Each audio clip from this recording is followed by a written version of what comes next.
Hello everybody and welcome, no matter where you are in the world, whether it's day, morning or night.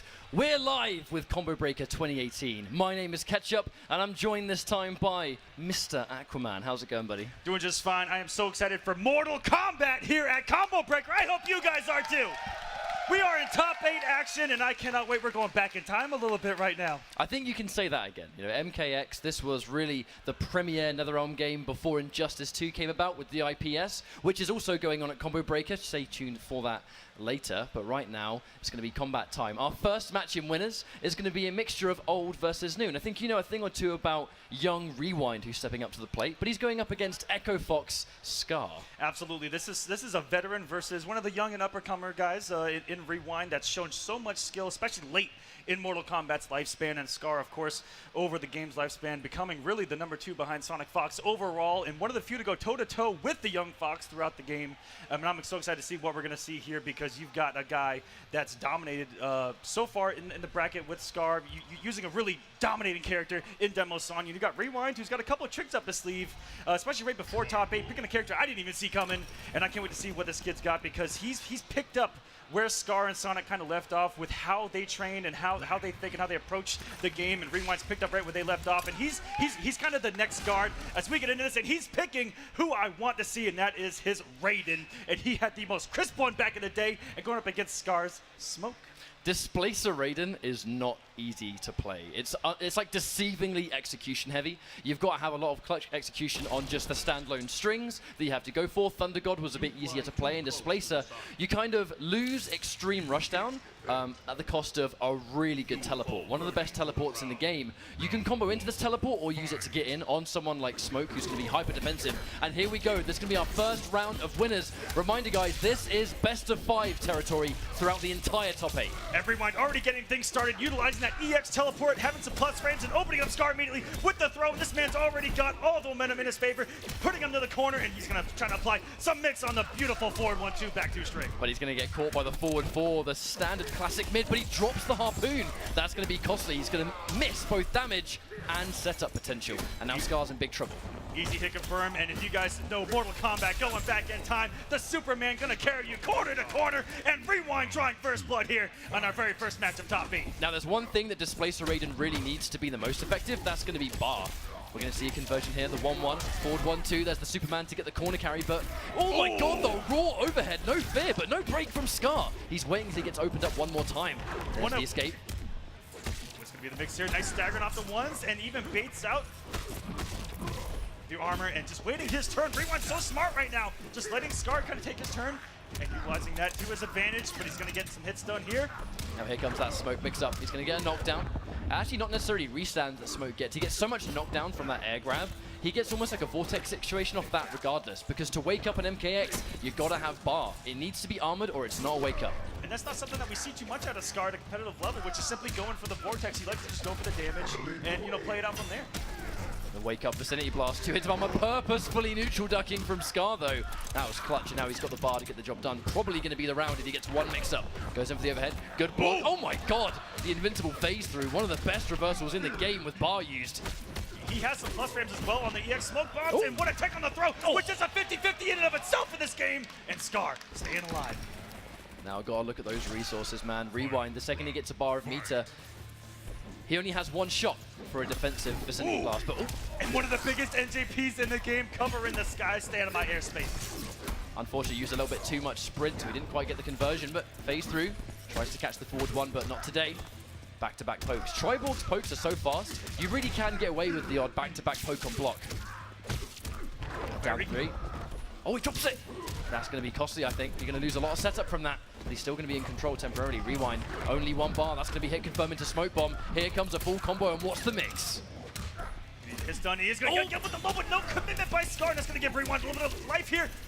Execution kind of dwindling down there. It is a very tight combo. You talked about how hard this character is to use. And we're getting out the nitty-gritty, and the ducks by Rewind on the string. Oh my goodness. Yep, he has no bar to confirm, but he is going to spend one of them on the conversion. Oh, the 4-3 connects! Sliding into this man's DM. Scar said, not today.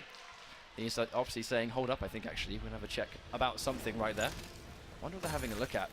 But for now, we'll actually quickly talk about that matchup. So consistently in that first game, we did see Raiden where one of the best reversals in the game, especially post-patch. This game had one final patch where armored reversals historically would always launch. In the final patch of MKX, right before Injustice 2, this was for the most part not the case. Armor would rarely launch, and it would just kind of serve as a get-off-me tool. But at the expense of that, a lot of armored moves were given 2 hits of armor, so it was almost impossible to armor break them. That Vicinity Blast with Raiden has a massive hitbox, it's safe on block, and it can catch jump outs as well. Yes, so it it's can. a really like a golden move. It does everything for you, right? It has 2 hits of armor. If it anti-airs, you can't get a full combo. And if it hits on the ground, it's so plus. Yep. It's not even your turn. Actually, we've seen so many cases, actually, not even of Displacer, but Thunder God Raiden, where he gets a restand situation from Vicinity Blast. And then the Thunder God strings build so much bar.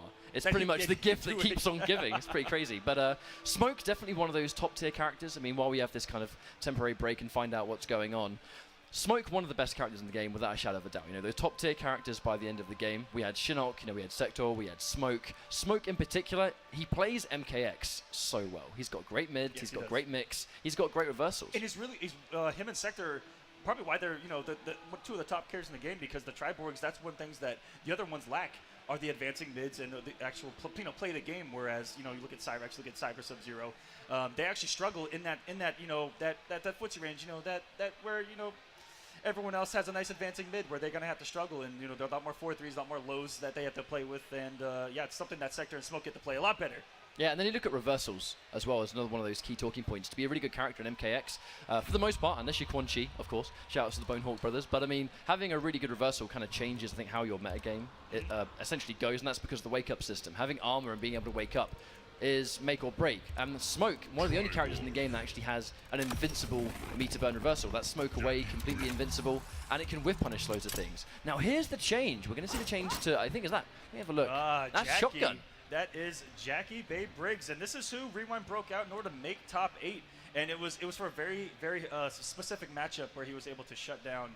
I forgot who his opponent was, right before top 8, but doing a really good job. I actually have it right here. Yeah, it was Cusco. He actually used a full auto to shut down the approachment of Covert Ops Sonya, and it is going to be Shotgun Jackie. Okay, looks like the button check, so this may not be who we actually get to see. Maybe not. But oh my God. By the way, guys, those normals, those stanky legs, they're really hard, and he just did 7 in a row. What is life? They're really hard to do. Hey, this is a young man's game. You know? Yes, it is. They got the execution, and this is actually a decent pick here for Rewind. You know, very.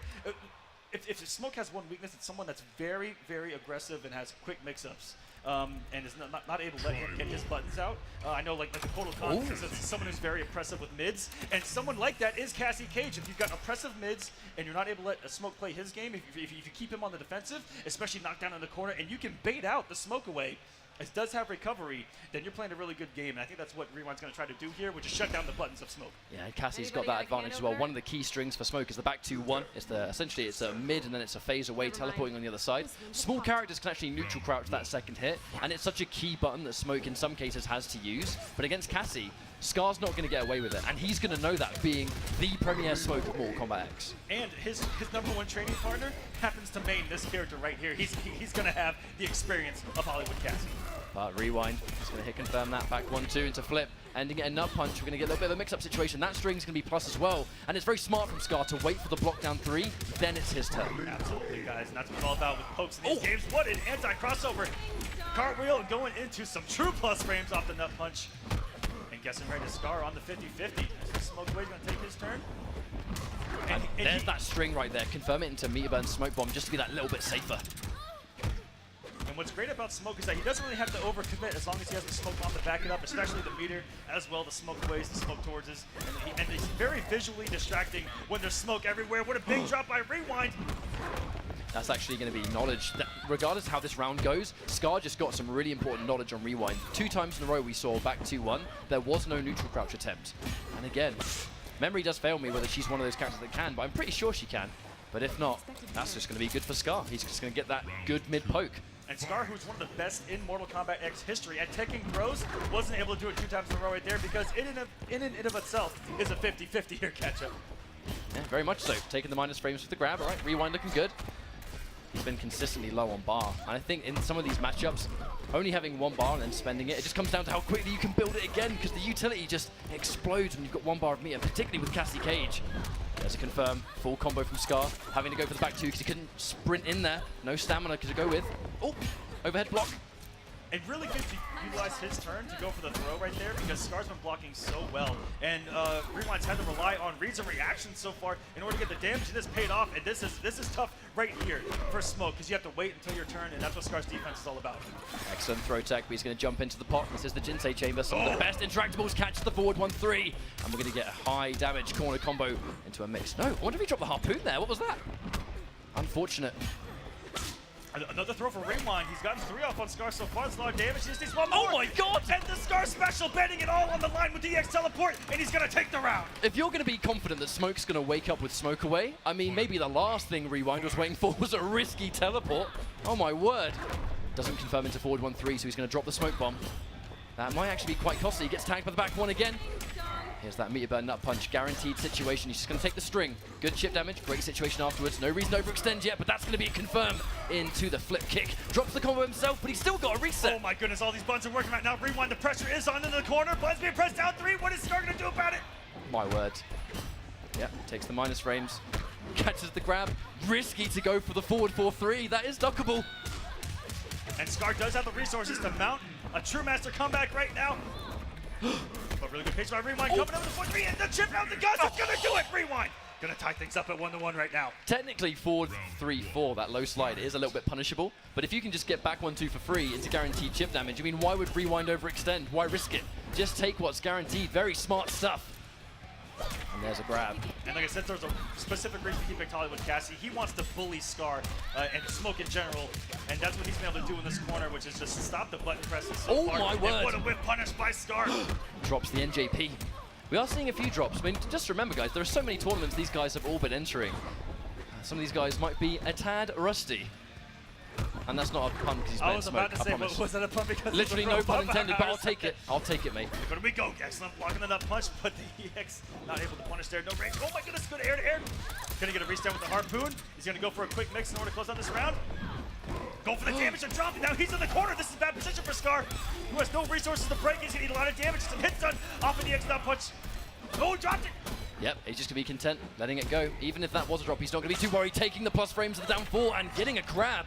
Grabbing out of the corner. Those grabs, they are 50-50 situations. You take one way for grabbing away, another way for grabbing in front. In the corner, most of the time, they're going to try and grab and keep you in there. And there we go, there's the tech.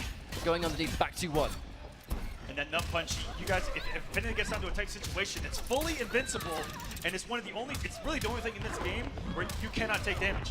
It's actually really funny how we're just talking about that, seeing as we saw Johnny Cage and MK9 putting in work yesterday, because he was another one of the only characters with an invincible nut punch. Runs in the family. Oh, that's going to hurt so good. Easy hit confirmed there by Scar as well. Into some damage, another restand. And he's going to get a setup off this. He's going to take the damage. Oh, drops the final hit, so he's going to lose the plus frames on the air grab. And good recognition by Rewind on the fly to see it whiff and actually get a punish, drop it up on his own. But, you know, this is still decent for Rewind if he falls. Oh my god, I'm not sure that was worth it. He's going to pay the ultimate price for that one. How much damage are we going to get? He has bar. One more to spend. He can now use chip damage. The threat of the gunshots becomes very apparent, but the jump in into forward 4 Scar, staying alive. You were absolutely right. It was getting down to that chip out gun territory. So scary, but caught overcommitting. Both of these guys have, well, actually, especially this particular matchup, Rewind's been caught being overly aggressive in the corner, and Scar's burned him about 3 or 4 times so far. Good awareness to punish the forward 3-4. Just waiting for that final hit. Can be a mix-up in some ways, but just betting the farm on another teleport, I'm just not sure that's going to be worth the risk. Challenging it, because remember, regular nut punch is nowhere near as plus as meter burn nut punch. You do have a little bit of breathing room there. Ooh, holding the jump in there was Rewind too, but a hefty health lead, and luckily the throw recovered in time on that EX smoke port. He's going to take those minus frames. I like the backdash. He is going to be minus, but not punishable on that string. And the reads there from Rewind, he knows he's punished the forward 3-4, so it's unlikely Scar's going to go for it again. And it's scary there too, because the 4 can be so delayed off the 4-3 as well. Against the throw. Okay, the knockdown. Look how much meter Scar has. He can do a couple of mixes if he wants to. If he land a hit. Tries to whiff punish. He's going to take the plus frames. The good crouch, and that's going to be another game. Rewind on the verge of moving on in this winner's bracket. They go straight in for a rematch. Not surprised for this. I mean, Scar, he was obviously known, primarily as a Sonya player back in the day, but by the very end of MKX, Smoke really was his bread and butter, particularly in the final patch where Smoke was just out of this world good. Yeah, and he used Sonya even this tournament just to get top 8 against Tweety. More damage. We're not going to see a nut punch here because he's actually rather going to take the plus frames from the knockdown. And that's what happens. Again, there's a game plan of being super aggressive against Smoke in the corner, but you do have to sometimes stop and look for that smoke port, because if you overcommit, you die. Yeah, exactly. So much respect, I think, is demanded from Smoke in this game.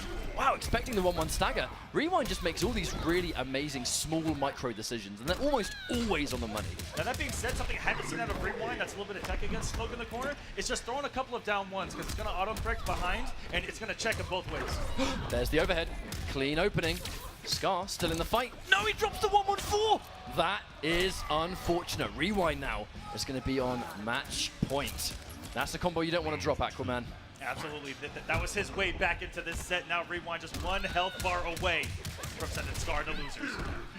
This would be a great result from Rewind. I mean, I know the work is not going to be done here. He has so many opponents left in his path, but being able to really sort of conquer some of those offline nerves that Rewind has historically actually suffered with pretty severely. If you notice, Rewind went for the only conversion that doesn't require stamina. Still dropped it though, very tight. Having to go away with punish, but doesn't confirm it to Smoke. I don't think he was confident it was going to work. He has got bar.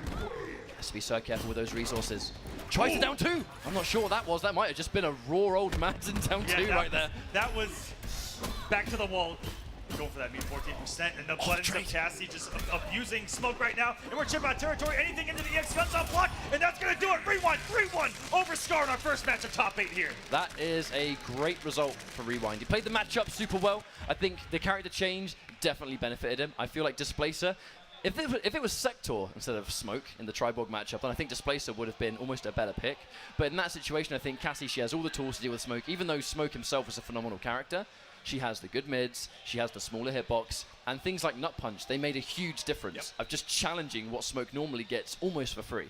And Scar did a really good job. He had his opportunities, a couple of costly drops there. He did definitely, you know, the Smoke ways out of the corner. He caught Rewind slipping a lot. But yeah, it was just Cassie's buttons versus Smoke buttons, and Cassie's were winning a lot of the time. And you saw a difference from when he was playing Raiden's. Scar was a little bit less active, it looked like, and having to respect more himself, which is something that, again, you said you usually have to respect Smoke all the time, but these guys, these characters with really good mids are good at shutting that down. Okay, so we're going into our next match in this winner's bracket. The reigning champion stepping up to the plate. It's going to be NASA Tekken Master. Was able to win Combo Breaker last year. I believe the grand finals was Silver Eye versus Tekken Master. That was the tournament Tekken Master actually conquered the Fox for the first time in a while, and it was a great result. And was with a brand new character as well, wasn't it? Wasn't it Shinnok last year? Yeah, in the final patch. Well, the thing about Tekken Master, which a lot of people don't know, is that he always was one of those players in MKX that just had so many characters in his pocket. He was known as, you know, the guy that, I know, obviously he was put on the map in EVO 2016 with War God Kotal Khan, with Swarm Queen Devora. I know you're a big fan of that Kotal Khan, being a Kotal Khan player yourself, but he's going up against none other than Killer Shinnok. Now, this guy was a Johnny Cage enthusiast for a very long time, and he still has a phenomenal cage, but he has, as of late, been playing loads of Crystalline Tremor. Yes, he has, and when we saw him to get in the top 8, it looked scary, and this character is built to be relentless. The pressure is meant to just mount on you. He puts on free armor, he comes at you swinging, he can generate plus frames, build a lot of bar. He's got mix-ups, but he is built to be oppressive. There's one thing that Crystalline Tremor has, which really is, I think, a trump card against a lot of other characters, and it's a mechanic that is unique to him. And that's when you pick Crystalline, you get the armor. It's pretty much Doomsday armor from Injustice, where it's not quite conventional armor like your Sorcerer Quan or something. It's the fact that when he has that armor up and you hit him, he basically shatters at a set time, which actually allows him to punish certain things by getting hit on purpose. No other character in the game has that tool, except for this variation. Bear in mind, there's like 100 variations in this game. That's like good odds if you're a Tremor player. And the fact that he gets it off of every knockdown, it's really quick on startup. You can pretty much get it anywhere on the screen. Yep, they're button checking. These guys are getting warmed up here. This is going to be a great matchup. And looking at this top 8 on one side, you know, the Americans were duking it out. And on the other side of winners here, the Internationals, Tekken Master and Killer, both coming in here representing, was it Chile, I believe. Well, Killer Shinnok, I think, is right. Oh, Brazil. Yeah. And Tekken Master from Bahrain. Very, very small part of the world. It's amazing he's even at this level with the limited experience he has had. But there's a confirmed Tremor. The knockdown begins. going in for just sheer pressure. And there's the wake up. We talked about armored wake ups not launching. Shinnok, one of the few characters that can still launch off armor. It just costs him 2 bars of meter to do so. Guess what both of these characters do, because there's a flash parry on the side of Crystalline Tremor where he has an armored normal coming at you that can launch. Indeed, and with this matchup we can see Imposter Shinnok. He does steal Tremor's essentially straight punch, which means that if you're going to be Imposter Shinnok, you can combo off your conversions the same way Tremor can, and that's going to be a good round 1. How risky were those unblockables with the fact that Imposter has a teleport? Very risky. I mean, and Tekken Master has some of the crispest instant air teleports in the business. It's a massive risk, but he's going to take it, and it did work, so of course, well worth it. Going to see a conversion. All tries to end, but can't quite get the timing. Oh, it did good neutral jump kick for the plus frames right there. It's really good to OT with.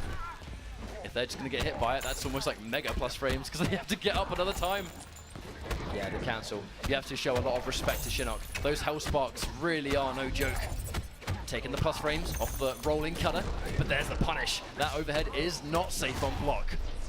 I wonder if Killer's going to take the hit here simply to not give Tekken. Okay, so in that situation, you can take that hit, and you don't give Tekken Master meters, and you give yourself more meter going into the 3rd round, but he actually believed in himself there to get the block in and try to win.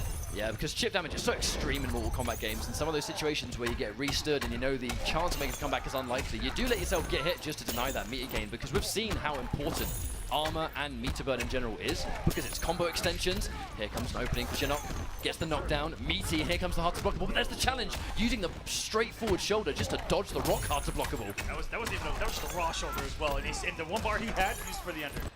And just like that, Killer gonna take game number 1 here. Tekken Master, the current champion here at Combo Breaker, down early, and he's got a plethora of characters. He immediately back to character select screen as well. His Devora looked incredibly crisp to get into this top 8.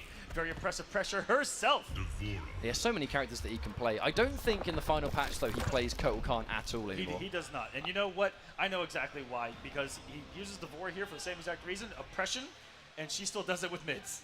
Yep. Kotal Khan, unfortunately, doesn't have the same style of pressure because the back one's a high. He still has incredible mids, some of the best mids in the game still, but he can't make a lot of mind games off of them. RIP back 1, boys, but we're going to see the change to Swarm Queen. The running system was changed in the final patch as well, where if you go in for, basically, if you get caught running in, you lose your entire bar of stamina, which hurts run cancel characters quite significantly, especially if you try and run cancel and get caught. All of your stamina disappears, which means if you get opened up, you need to have full stamina to use your combo breaker. Rolling cutter confirmed. No combo from Shinnok. I don't think he was quite ready for that to work. I'm curious if Tekken Master took the hit because he wasn't in the corner and couldn't get comboed. Oh my god! Savage down 2 from One of the Killer fastest Shinnok. in the game, why not? And it's going to get the kill. That was beautiful by Killer. I love me a good Savage down 2 here in Mortal Kombat. Now those full screen, that armor right there, that is such a game changer. Full screen, that insect lift was normally full combo. Against Crystalline when he's got that armor, no such luck. Tries to go in for the flash parry. I think he expected a down 4. Yes, confirm. Good damage, and what's so scary about Swarm Queen Devora is you have to eat some bugs for breakfast. No, he goes for the raw damage itself. Yeah, I think if he has only just only 1 bar, mistimes the run cancel. Gives her the swirly, puts her back to full screen, flexes up, and here we go. The down 3 is going to connect, but the armor's active, so the down 3 not going to be as plus as it normally is.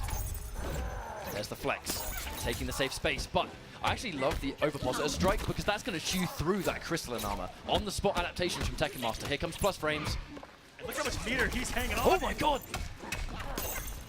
No way. He actually still has those? Okay, Killer's still been playing this game. Those are tight conversions right there. He has for sure. Now we're near OTG territory, has to break. 1 more hit in Tekken Master's in big trouble, but the raw ground pound. And that's going to be our first brutality of the tournament. By the way, this isn't over. We have more to come. There it is! Oh, I miss brutality so much. And guess what? What's so good about brutalities? There's no start rematch. You gotta hold those. No choice but to do it. My favorite, personal favorite, the sector homing missile. We just do it in teabag while they wait for the inevitable fate. Oh, Killer's done a good job of, well, Tremor's kind of built in with forward movement. Forward movement, moving strings are really good against those swarms. As one. Ooh, and he cross up down 1. Shinnok is being brave right now. Back to back down 1. The thing is, the forward 1 is advancing, but it is a high. Does lose to low pokes, but there's the armor once again. Armored launcher, boys. Post-patch, we're in there. What year is it? armoring the gap in rolling cutter, but to be honest, I don't think that was in Tekken Master's favor. He gets the overhead, but no combo to follow up, and Zinok is 1 round away from facing Rewind in the winners finals of Combo Breaker 2018. Started, and this is good position for Tekken Master. He gets kind of try to push Killer, very good, stopping the approach of the forward one with the poke, but not taking his turn afterwards, and we're already back to the corner, and Killer's on side. And there's the flex. The thing is, once he's got the armor, he's going to be way more brave to do these unsafe moves because the armor says no to unsafety. And that was what was, you have to put in the work with Crystalline Tremor to take the hit of that, the third hit of that string, and then punish accordingly. That's so smart. All right, here comes Tekken Master. He's going to get a grounded combo right here. Run cancel. He's going to have limited stamina. Should have it back by the end of this combo, but he's got to watch out. Even if he builds Breaker, he's got to have full stamina to break, which is why run cancel characters are a bit more risky in this final patch. Down 3, taking the plus frames, jumping out, brave stuff, but not scouted out by Tekken Master. My word. My God, still 2! Man, swinging. He is swinging. Uh-oh. No up confirm. Armor still activated. Excellent block on the low. You can fuzzy the low wall overhead. Oh my God, that was just a forward 2. Oh! And he tried to get away from that swarm, but not able to. And Tekken Master on the board a little bit here, having a round. Good position as well. Trying to get aggressive, I like that, because if he got anything unblocked there, he was pushing Killer to the corner. And the second they use those trade situations, Shinnok is just going to use that trade to flex again. More unsafe overheads, but not punished by Tekken Master. You've got to be really on the money to punish it. Tries to flash parry back-to-back armor, and he almost has another bar to go with. And Great one of the biggest mids in the game that wasn't talked about is that back 2 from Tremor. Reach into the skies. Absolutely. Oh my God, more armor. Tekken Master's he's in a bad situation. No big deal. He can take a hit. Armor's up. Taking the plus frames on the down 1, but plenty of work left to go. He's out of stamina now, and Jinok's going to be wise to it. Taking the down 1. You can poke Tremor quite effectively when he hasn't got flex. A lot of his best tools are highs. Run cancel. He's got no stamina. He had to dash. That could have gone punch some plus frames here. All he needs is chip out territory. Oh, the block breaker! That was his only option. Oh my God, the armor. This is not good for Tekken Master. That's going to be the brutality on the rolling cutter. The second he jumped back, his fate was sealed. Off with her legs, Killer. Gonna move on to winners finals. Congratulations, Tekken Master. Gonna move down on the losers. And on the losers side of the bracket, we've got a couple of, a lot of internationals going at it. We've got a Foxy Grandpa going up against Cusco. And then Waz versus the Maja. Waz coming in from Australia, making some noise. I'm really proud of Waz because Waz has always been we're going to talk more about him in a little bit, but he was always well known in the Australian scene. They're a very small scene, but a very passionate community. And it's always nice when their best player can travel to somewhere as big as Combo Breaker and really show they have what it takes. But going into our next match in losers, Cusco versus Foxy. As far as I'm aware, right, Cusco is an online player that's been playing a lot of MK anyway. He plays Sonya, right? It's a Sonya player. Cusco is actually infamous for being that guy when we talk about Mortal Kombat X that never stopped playing. Yeah. He loves Mortal Kombat, and that's what I personally love and respect about this man. And he's a loyalist. He is not a Sonya player. He's a covert ops Sonya player. He likes Week 1. Week 1, day 1, he likes to mix, and you've got on the other side a Foxy Grandpa. I mean, in the same position as Tekken Master just a year prior, where he got second at Evo to Sonic Fox in this game. Yeah, Foxy's had his fair share of success. I mean, Mortal Kombat X was the game that really kind of exploded his popularity. I know, he's had a fair amount of success in Injustice 2. He got second place at the E-League World Finals. And it was really sort of premier deadshot of Injustice 2. But coming back to MKX, MK really is his favorite game. Of all the fighting games that Foxy plays, MK is always kind of seen as his home. You know, Kung Lao is his favorite fighting game character of all time. That's why even to this day, even though Molina really fits him like a glove, he still tries to play Kung Lao for some matchups because he just loves the character so much. And I'm curious who we're actually going to see in this matchup because going up against Covert Ops Sonya, I actually think that Molina might be the better pick on paper. I think so too, for sure. I think she's going to have better tools than the neutral to deal with it. I think if this was pre-patch and Kung Lao had the armored spin, I think that was basically a thorn in Sonya's side, especially cover ops because of the gaps, exactly, but not anymore. Because, and I'm going to talk about it mid-match. I love talking about covert ops and breaking her down in pressure because of the military stance cancel. What the options are mid-screen versus the corner, and what you have defensively to deal with it. Because when you break it down, it actually doesn't sound so bad. And having a quick armored reversal, mid-screen is going to shut down the overhead, which is the cartwheel, and it's going to shut down the command grab, which is gaps in both. Mid-screen, if there's no gap, that's the low option, you're not going to get launched. So really, mid-screen, the risk reward, it's actually in your favor for the person with armor.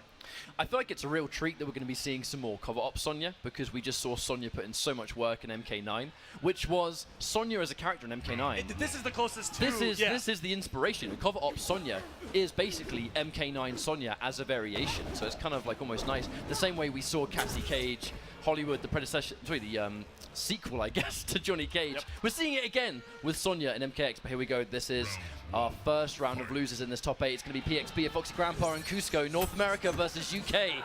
We're going to see who takes this one in this elimination match. And he is going to go with Kung Lao, and already off to a great start.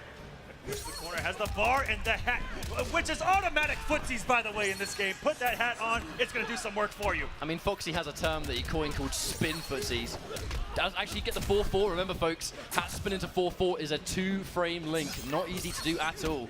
And there we go, there's the drop. It drops the link right there as well. I guess like the benefit will be, even if he drops 4-4, it is +2 on block, so it guarantees a down 4 basically. But that's kind of like the best of a bad situation. You ideally want that damage. You can go for easier conversions, but the 4-4 is where the damage really adds up. You're talking about the best possible scenario right now for Foxy, taking that first round and holding on to an entire stick of butter right here. Hell yeah. Ooh. 4-2, which is a fantastic button in and of itself here from Kung Lao. Catch him with the overhead this time, not drop the combo. This will be huge meterless damage, and he's still going to hold on to all of this bar. Drops the combo, but Cusco giving him an opening once again. The 4-4 is going to work for another time in this round. Foxy not having to use any bar right now. He's had an expensive situation right now. Yep, expecting a grab attempt. Meter burn hat spin, significantly more plus on block than regular. And this is signature Foxy Grandpa. If you're blocking, he's going to go for the throw. I mean, he suffocates you. Foxy absolutely suffocates you in this game. There was no reason to even go for that. And he tried to go for the grab brutality. That's one of his favorite things. And he actually likes to go for 2 spins and then a Tempest meter burn, but not today. He wants to go for the learn from this. And the 2 opportunities that Cusco had to generate some pressure, Foxy had answers for it. Right out of the gate, he wasn't even able to play the game. No, not at all. It's a very, very oppressive style of play from Tempest Lao, but it actually is quite simple pressure, but it's just good mids and grabs, and that's all Kung Lao needs. But a nice catch from Cusco, dropping the combo, though, gets caught with the back 2, forced to break. Nice, good patience. Cusco, one of the best at recognizing people in the air, get the anti-air. Sonya has an amazing down 2. Shades of the Flash and Injustice as well. In the corner we go. Nice hard knockdown. No little hat though from Foxy. I think he's actually confident on Cusco staying there and delaying wake up because he had no bar. When someone hasn't got bar for the wake up attack, normally delayed wake up is the first call to action someone's going to go for. And hope that you overcommitted and went early and catch you whip. Exactly. Good grab. Nice mix up from Cusco. Yeah, Foxy trying to get out. Tries to whiff punish, but walks right into that one. More grabs. Oh, chase down. The ground. Oh my goodness, and he gets to trade with the spin. Okay, Cusco's on the board, utilizing the huge buttons that Mama Blade secretly does have. Now, under normal circumstances, Foxy actually would have comboed off that trade, but because he was 1 hit away from death, not the time you want to trade spin wake-ups, and there's the jump back dive kick. Forced to break from Foxy now. And one of my favorite things implemented here in Mortal Kombat, you saw Foxy try to break before stamina got back. You heard that. Said, you didn't have enough. That's the biggest, like, what are you doing, mate, in the whole game. He's trying to sprint, and he goes, Hats on, automatic footsies, trying to pressure, and Cusco a couple of throw breaks here. Had to have done his homework. He knows that Foxy loves to throw. Goes for another one. Excellent throw tech, but Foxy's going to get the knockdown. Of course, the second the hat connects, it will reappear on Kung Lao's head. Nice low, that's going to be a full launch. That low does only launch in the corner. Oh, Foxy getting tagged. I'm not sure what he was going for there, but now he's in a bad situation. Oh, down 4 is going to be plus. The jump back, the scout is going to be correct, but no combo. There's the 4-4. That's going to be round number 2 for Foxy. So beautiful for Foxy just to walk under. He's so good at doing that in every game I see him in. He's so good at going under jump-ins and pressuring you the other way. Oh my god. So many. Those jump back dive kicks, they are very unsafe, but it's just the reads from Foxy. So convinced on when Cusco's going to press the button. What a conversion, too, by Cusco. It needs to end with the leg drop to get back to the corner. And now Smith doing some damage. Foxy doesn't have a breaker just yet. Oh, down 1. It's going to be great for Sonya, giving us some pressure. Cancelling the military stance, knowing without the spin to interrupt, it's so much more of a playground for Sonya in those cover ops pressure situations. And this actually could be the game, I think. He's got the bar to end it. Yeah, the EX legs are going to do so much damage. He actually does it. Oh! And you rarely see that string finish, but when it does, everyone eats it. Cusco on the board, 1-1. America versus UK right here, which is what's on the commentary. Guys, where are my Americans at? Oh, don't do this. Where are they at? Well, you know what? Foxy's not going to mind. 'Cause you know what? He's spent 3 years being public enemy #1. He doesn't care. Actually, a combo breaker champion of his own right in Mortal Kombat X. We'll never forget Hayate versus Foxy. That was an incredible grand finals back in the day. Different matchup. And now, actually, speaking of matchups, I think this might be when he does change to Melina. Yeah, he is actually going to change to Melina for this matchup. Think about this before the match even happened. Picturing it, I saw Melina as a better option against Covert Ops because Covert Ops loves to be aerial, very active, and Melina shuts down movement better than anyone in this game, I think. Yeah, I mean, if you leave the ground, you're going to get bull rolled. You know, if you leave the ground at any point, you're just going to get anti-head for free. She isn't one of those characters that has what seems to be like a meterless wake-up attack because the bull roll is so low and so fast. If you overextend and you're not meaty, she will bull roll you on wake up and you will eat a full combo for your troubles. And there's the back 1-2 hit confirm, piercing Melina. This was the variation that Foxy really invented by the end of Mortal Kombat X. And has a little bit better zoning as well, and the teleport, which at any time, the sniper, you saw there, even the full screen jumps, he could snipe with those teleports. Now an instant scour by Foxy, really trying to challenge Cusco and saying, you're not going to be able to just go for the military stance willy-nilly. I'm going to try and bull roll it. Oh, hit confirm the back 1-2. String is a little bit different these days, though. It used to be a mid, but not anymore. There's another confirmed full combo. We're going to the corner here. Ooh. Oh, my word. Good catch. That just being meaty right there, which is so scary against a Melina player because there's always the threat of a wake up that. Oh, he tries to bull roll, but a bit too far away. He's not going to trip guard. Instead, he's actually going to go for the empty jump block and punish him. And perfectly got the kill. Cusco now with a commanding lead. He's up around and has him in the corner, which is perfect. And actually got whiff punished. And Foxy's just been throwing out that string because it will catch limbs left and right. It will indeed. Goes for a forward dash. I think not really expecting Cusco to press the button. Tries to interrupt as well, but there's the overhead. Overhead is slower, but it still will catch you if you're sleeping. Oh, more mids. I wonder what Foxy tried to do on wake up there. I've also loved Cusco's recognition and pressure of when a down 3 hits and is blocked. Right there, he blocked under the down 3, recognizing that it didn't hit, and every time it's hit, immediately into pressure. Gotta watch out in this neutral. Foxy can't really afford to take these trades. Yeah, Cusco, he can afford to take some of these ring toss trades, but still being the one that wants to press the advantage. Foxy challenging at the back 1-2, expecting him to sit there and block, and he did manage to do it. One more hit confirmed. And we've seen a couple of times where Foxy has tried to interrupt the gap with buttons. Cusco can try to play the mind game of if he's going to go for the low mid-screen, even though he's not going to get a lot of damage off it, but just to try to keep him guessing.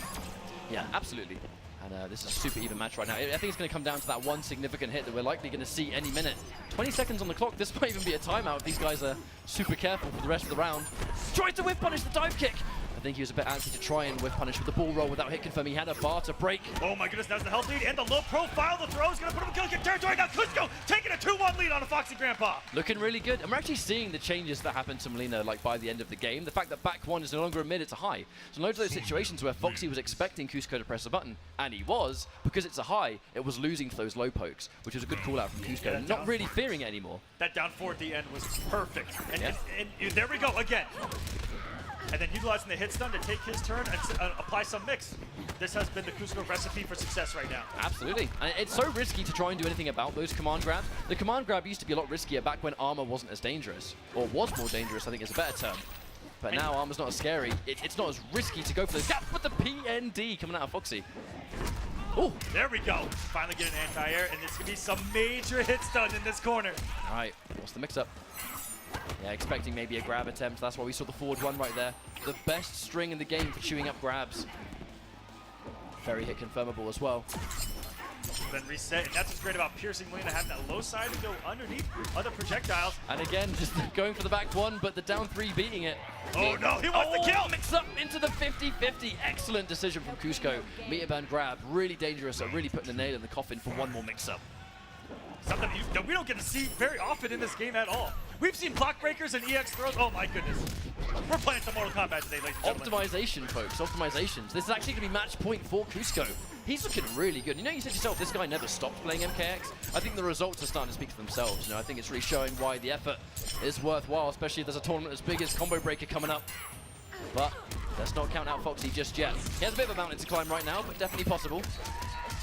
It's done here. Foxy holding on to a lot of bar as well, which is, okay, recipes for success that I see from Foxy with Melina is that she doesn't require meter to do the damage. And in a decisive round, if you get anyone below half health, any hit into X-Ray is going to get the win. Yep, and Foxy's going to go for the ball and roll that's there. where we're at right now. But the ball roll, I think, was a good decision there because he's one hit away from death. Even if he sat there unblocked, he was dead anyway. Oh, more hit confirm. So all Foxy wants right now is just to get Cusco down low enough on health to get any kind of confirm. But he actually used it differently than I thought. He actually used it to take the risk. Yeah, for sure. I mean, sometimes you either save it for the big payout, or in his situation, he was going to take a massive risk and then use the meter to really bail him out. Unfortunately, didn't hit confirm that back one too, so Cusco still has his hands on the wheel, and he's got him in the corner. There's the low. Foxy probably expecting overhead. Foxy's already come off 4 bars of meter. Now he's left with none and takes the risk. And Cusco gonna get some massive damage into the corner. Not gonna get the kill, but one more mix away. Oh my god! Crouching the grab. Good read, but needs a couple more great decisions. This could be one more mix-up. Oh, he bets it on the overhead. That was pre-patched. That was going to work. Punishes the cartwheel. Is he going to build breaker? He is. One more hit, folks. And this game's going to be it. Oh, the dive kick. Oh my goodness! Oh my god! Taking the minus frames and Cusco moving on against Foxy. Really, really well played. And up until the last minute, that was down to the wire, mate. That was down to the wire. Cusco gonna move on to face Tekken Master. And we're gonna move on down to the bottom of the loser side. It's gonna be Waz versus Damaja coming all the way through the loser side of the bracket. Had really good couple of wins, and we'll get into that once the match starts. Damaja, a guy that's been online a lot, and a guy like we talked about, like Rewind, playing in some of the combat cups that happen online, and of course the MKX online events, and make a name for himself that way. Come here offline, already a top 8. That's going to be huge. I'm actually going to keep my eyes on Waz, but while we get this match underway, we're going to go for a very quick break. Don't go anywhere, because we're not going to go for a break just yet. I just got informed. We've changed our mind. Absolutely. You're back. On the fly. We are. All right. So what are we talking about? Oh yeah, Waz. Yeah. Waz is from Australia. He is from Australia. Oi, oi, oi! Oh my god. No. You're the second. My You're the second American in a week to make that reference, and that was at a different tournament that wasn't even fighting game related. But on all serious note, Waz is one of those players that comes from a very small community in Australia. The guys have a lot of enthusiasm and a lot of passion. They do, and they love playing the game, right? That's the ultimate thing, is they love the game. Let me tell you, being someone who's in a lot of streams, I see so many Australians watching North American events at unholy hours in Australia. They stay up in groups and watch North American events, and it's so amazing. And they're very supportive of the scene. They reach out a lot. Waz was giving gifts out to everyone from Australia, trying to get us to try different treats and stuff. They had everyone try Vegemite at Evo, and it was an interesting experience, if you remember that. But yeah, just a great scene down there, very dedicated, and shouts to him for coming. Yeah, I think the guys are going to be happy to see one of their boys in top 8 as well. Even getting this far in itself is an accomplishment, especially at a tournament as stacked as this one. Almost any single top Mortal Kombat X player was in attendance for this event. I know this is the kind of classic case where loads of guys, they're playing Injustice 2 because this is the Pro Series and everyone's going to be a bit rusty, but there are some players, like we just saw Cusco, that's been playing the entire time. So when tournament season happens, these guys are actually the most dangerous players in the entire tournament because they're prime. These guys never left, and now they have the advantage in this situation. I know, I ran into people that still played the game, and that's why I was out of the tournament. Now, I got double eliminated by Melina, mate. Oh. My least favorite matchup, and I fought it twice. 3 times. I beat 1, but I lost to 2.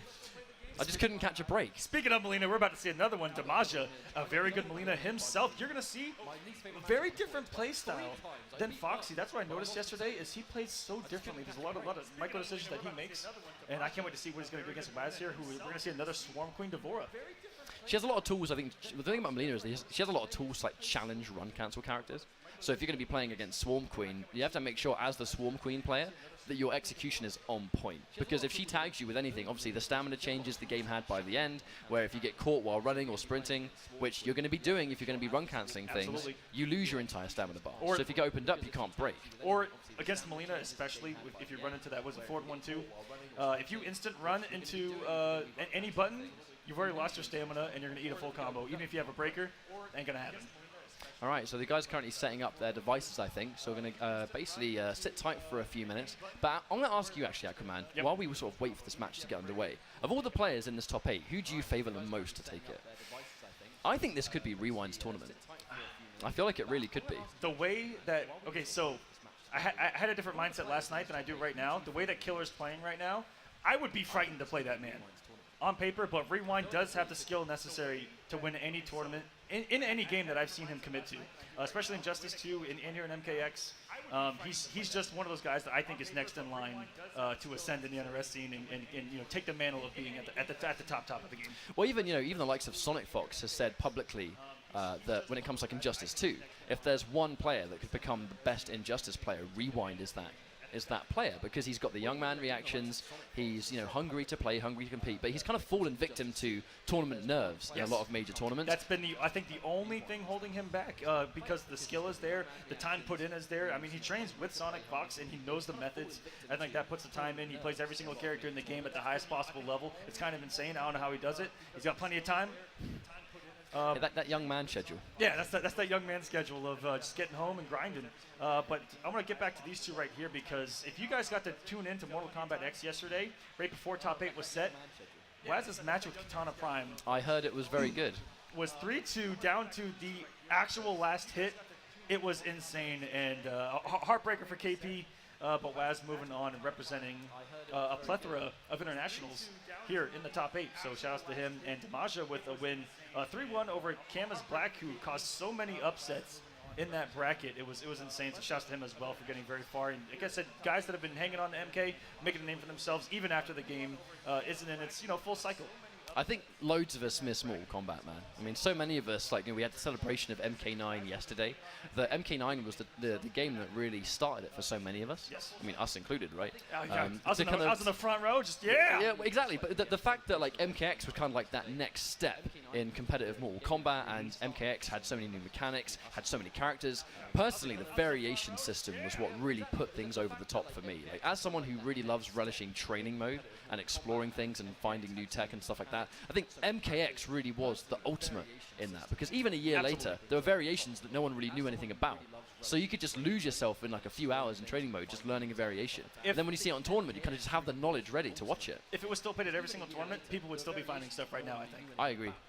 You have so many variations. There's how many matchups you have to actually learn is what was insane about Mortal Kombat. I mean, if you were to factor a variation as its own character, which you should do because the variations do drastically change characters, there are close to 100 characters in this game. Food for thought, ladies and gentlemen. That's just nutty, isn't it? It's mad. But sounds like we're almost good to go. And there's also Mortal Kombat, just in general, as a viewer, all of you guys. It's very fast. It's very brutal. And that's what keeps viewers engaged, I think. That's the best bit. Oh yeah, it's the best bit. It's just brutality, aggressive. my dudes. It comes at you.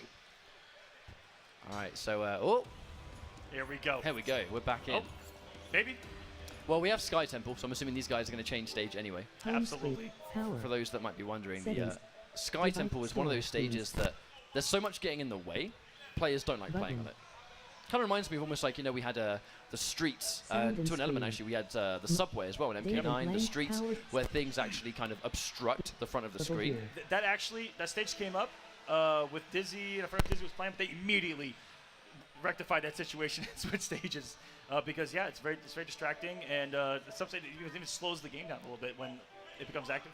Yep, and then we look at in MKX, we look at a stage like the Sky Temple, where it's a really pretty stage, 100%. Oh, it's gorgeous. But obviously there's flashes of lightning, there's constant rain, the stage is darker than most stages, and I think it was about halfway through the game's lifespan that the community kind of decided to, let's kind of just go for, let's just ban Sky Temple, right? If we go on the stage, let's just re-random, because stages do make a difference, because it's obviously the size of the stages. Let's also be serious. NetherRealm was not sneaky in making a 50-50 stage select, 70% chance of getting the pit anyway. Yep. I agree. Hey man, that's my favorite stage. Do you know what I mean? As someone who likes corner escapes, I'm a big fan of the pit. Yeah, that's what was gorgeous. It was very... I wish I had the pit when I still played Quan Chi. Then I'd have been... Actually, you know what? Then people would have been able to get out on my sorcerer stuff. So now, actually, no, the pit can stay gone.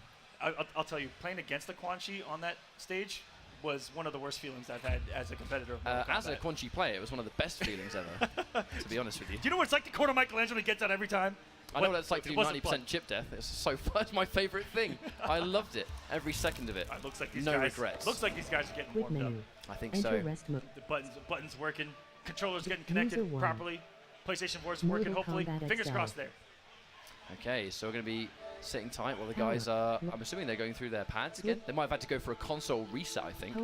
But I believe we're going to be good to go. Thanks for being patient with us, guys. Sorry for the delay, but we'll be back into this match as soon as physically possible. We're getting well underway in this top 8 bracket. Yes, we are. On the winner's side, if you guys are just now tuning in, anything like that, we've got Rewind versus Killer Zinok in winners finals. And here on the loser side of the bracket, we've already had one match happen, and that was Cusco going up against Foxy. 3-1 in his favor. Cusco going to move on to face Tekken Master. And here on the bottom side of the losers, Waz versus Damaja match finally getting ready to go. And like I said, no matter what, it's not a real 50-50. 60% of the time, it gets the pit every time. I mean, I like those odds, my friend. I like those odds because I like the pit. That wasn't sneaky, Paulo. I see you. Oh my god!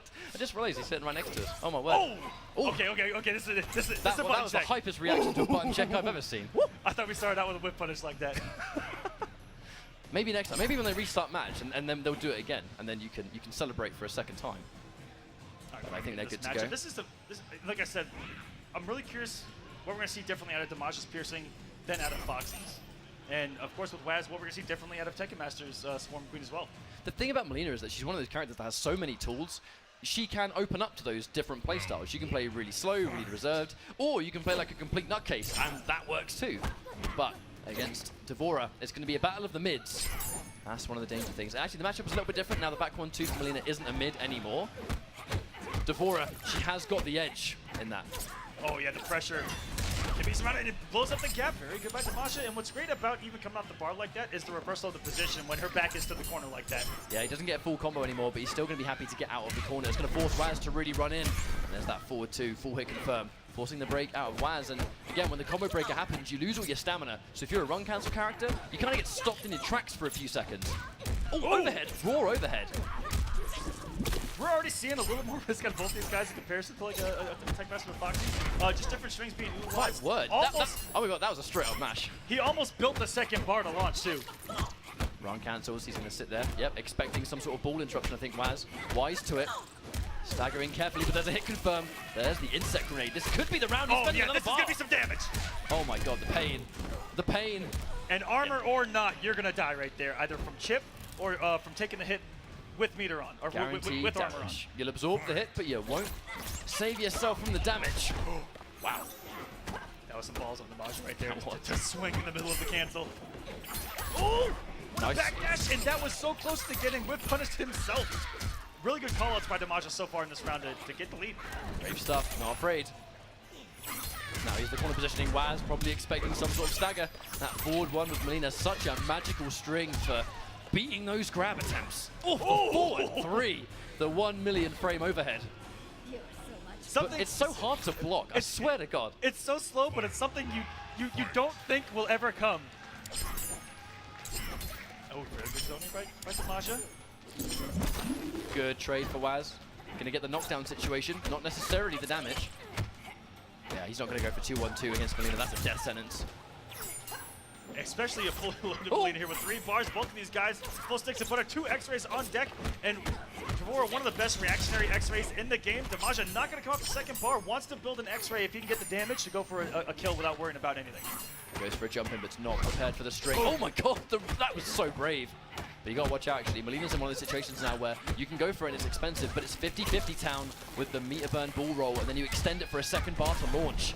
Good break. Now Waz, if he gets one clean opening, this could be the round. Oh my god, the down 3 challenges. Low buttons are really good at stopping approaches of these lengthy normals. Very good. And then you actually get the advantage. Waz coming off all the bar. Beautiful anti-air, and that's going to be the kill. And there it is. That back 1 anti-air. That sort of max range where you're so used to jumping from that distance because it's safe, but not against piercing. She has a almost half-screen anti-air that leads to huge damage, and hit stun on the ground takes away the wake-up game. That's why you give the lady the size, my friend. You want the increased range. Just showing why the variation system has such a difference in the game, I think. You know, if this was Melina with any of the other variations, it wouldn't be the matchup that you're seeing right now. Not even close. And there's the anti-air again, going for 1 too many back ones. You can get 3, but it's tight execution. Now Waz, big boy damage. On the run cancel just for the finesse. 44 damage. I think a pretty good day at the office right there. Chip out territory, didn't watch out for the roll though. I respect it. He had no choice. I mean, he was going to die anyway. Just go for the roll. If it works, it works. Plus on hit. Goes in for the low, that should be guaranteed. Death, no! Expects the back 1-2. This could be a full life comeback. There's no break for Waz just yet. What's the read? Are we gonna get risky? Oh my god! I respect it. I respect it. I was about to be like, are we finally getting a teleport read here? EX? Which would have worked on the neutral jump punch, but he took risk in other ways. We see the down 3 connect again. That down 3 is such an amazing button at setting up that forward 1 pressure from Devora. Couple sides here, but that next jump allows Waz to kind of build the pressure. He finally comes off the second bar for the launcher. I think Damage is content taking the trade of bar. I think when they both have no meter, he likes his odds as piercing. He's just playing that solid, strong footsie game. I like how when his pressure, how he's changing things up as if he's going to throw the side or not. And then if he doesn't throw the side and someone's respecting that, he takes his turn again. Oh my god! Goes for the delayed overhead, but Damager going in swinging. Lina has some amazing low pokes as well, so to be honest with you, you can get away with mashing in some instances. Oh! Nice confirm, plus frames. The read, but no punish on the grab. A little bit too late. Oh, I'd say that's some good hits done right there. Yeah, he's out to break. All right, so if we do go into a round 3, which we might not, he has no stamina though. Oh my goodness! The reset. Waz should take this game now. There we go, Waz fighting hard for that one. I was prepared for that to go into a round 3, but not quite. It's gonna be 1-1. That was incredibly clutch, especially when you're looking at the resources that Demasha had. It was getting kind of scary there, but hanging on, and we're all tied up in 1-1. This is a good one right here. We're gonna see what the stage. Oh, is it gonna be? The pit was in random again, by the way, just to kind of go towards your theory about odds. It'll happen again. Don't worry. I have no doubt about it. But we're going on to a different stage now. And this stage is actually kind of interesting. There's not much going on in the mid screen. It's almost entirely built around corner once again. Yeah, there's that skull, and that's pretty much about it. Not as much corner escapes. Nowhere near to the level of the pit. The pit, a very symmetrical stage, but this one's entirely different. But just aggressive, relentless pressure. Waz scouting out the ball roll and a break from Damager. Brave actually to be this low on life and then still use all of your resources to try and survive. Against Devora as well, this oppressive character. I was actually going to call out early in the last game because every time Demasha's back was to the corner, he rolled out almost every single time, and it worked. And I'm waiting for Waz to actually make the read and wait it out. And he actually already did early on in this game. Round 2. Up around, and that is some momentum in his favor, putting out some big buttons if Demasha decided to press a button. Taking the minus frame to the down 3. Devora, if you're going to be a run cancel character, really waiting for those low pokes and taking your turn to start pressing the advantage. Always a good option. Yeah, Damage just going to build a bar of meter now. This next bit, anything on block or whiff is going to build him some bar. So there we go. He can now be a bit more brave. He's going to save his breaker, I think. Oh my god. Tries to go for repositioning, but a little bit mistimed. Oh, the trade. My word. And still holding on to 3 bars of meter. And it's going to force the breaker right here. Unbreakable. I like it. He's still confident. Oh, goes for the raw low. Patience. The grab again. Now Waz, this is his round to lose at this point. Oh, this is shift out. Oh, he actually could have just done the no block break. I was about to say he actually could have just done the tentacle strike. Instead, he went kind of swaggy, just going for the cancel. But you're right. Block breaker, I mean, it's something that I don't think anyone even has in their arsenal. I mean, Tekken Master using as a block breaker was the first time I've seen block breaker used in like 2 years. Kind of mind-blowing. Yeah. All right. Instant confirmation there from Waz. And here comes the big boy Damage for another time. Drops the combo, but at that point he's already done close to 40%. He is going to lose setup though, which is actually in this game very important. Oh, the read, not afraid. There's a couple of times where he's almost got that teleport with a stand 1. And we're seeing the jump in kick now, because there's more priority than jump in punches. I like that adaptation from Waz. He wants the knockdown rather than setup. More damage. Damager in a bad spot. Oh my god, just trying to disrespect. I respect it. If he was blocking, he was dead anyway. He needs to get out of this corner, and he has to right now, because this is match point for Waz. And if he was blocking, all he would have done was give Waz a little bit more bar of meter. And not going to break here. He is holding on to this meter for a very long time here, Ketchup. Waz not 100% on his execution, but he needs to make sure he lands these combos, whipping a couple of air grabs to build the bar. No stamina, so he's going to have to take that forward 1 string as is. Down 3 to get the plus frames. That's going to be a hit confirm. Probably the easiest one that Molina does possess. And here's some plus frames in the corner for Damajo. What's he going to do with it? Gets the throw. I like it. We have to respect that. You have to show Molina a lot of respect right there. That's going to put the fear in Waz, I think, knowing that he's not afraid to go for those grabs. If he gets restood by that back 1-2 string again, he's going to be thinking about it. Overhead. wake up back one. He's confident. Oh, the down 2 whiffs, goes for it a little bit too late. And I don't think Waz is going to take that break. He's going to keep the resources going into this final round. Final round of the game, both have 2 bars of meter. We've seen this before. We haven't seen a single X-ray, which is kind of shocking at this point. Like Damager, he's trying to disrespect off those forward 1 strings, and you just can't. That's why Waz is actually going for the low, because it's so fast on startup. The staggers the forward 1, he presses buttons, and he has no bar to break. Waz is in control again. It's going to be a mean 44% and a knockdown. It does get the wake-up roll, but all it did was reverse the position. It was only a matter of time before he eventually pulled the trigger on that armor, but it might have been too late. Look at how much life he has to make up for. The down 3, plus, it's going to be all of it plus on hit. Scary situation right now. Waz, anything on block into the EX Tentacle Strike should actually chip out. Yep. And that's why Waz isn't overextending. When punishes the back 1, he's wise to it, and he runs in for the armor. Waz is going to move on in the bracket. Are we going to see a brutality? Oh, yes, we are. Why not? Waz coming all the way from Australia, moving on in this loser's bracket, and he is in a great situation now. Oh yeah, he's excited here. Making the long distance travel, doing well so far here in this top 8.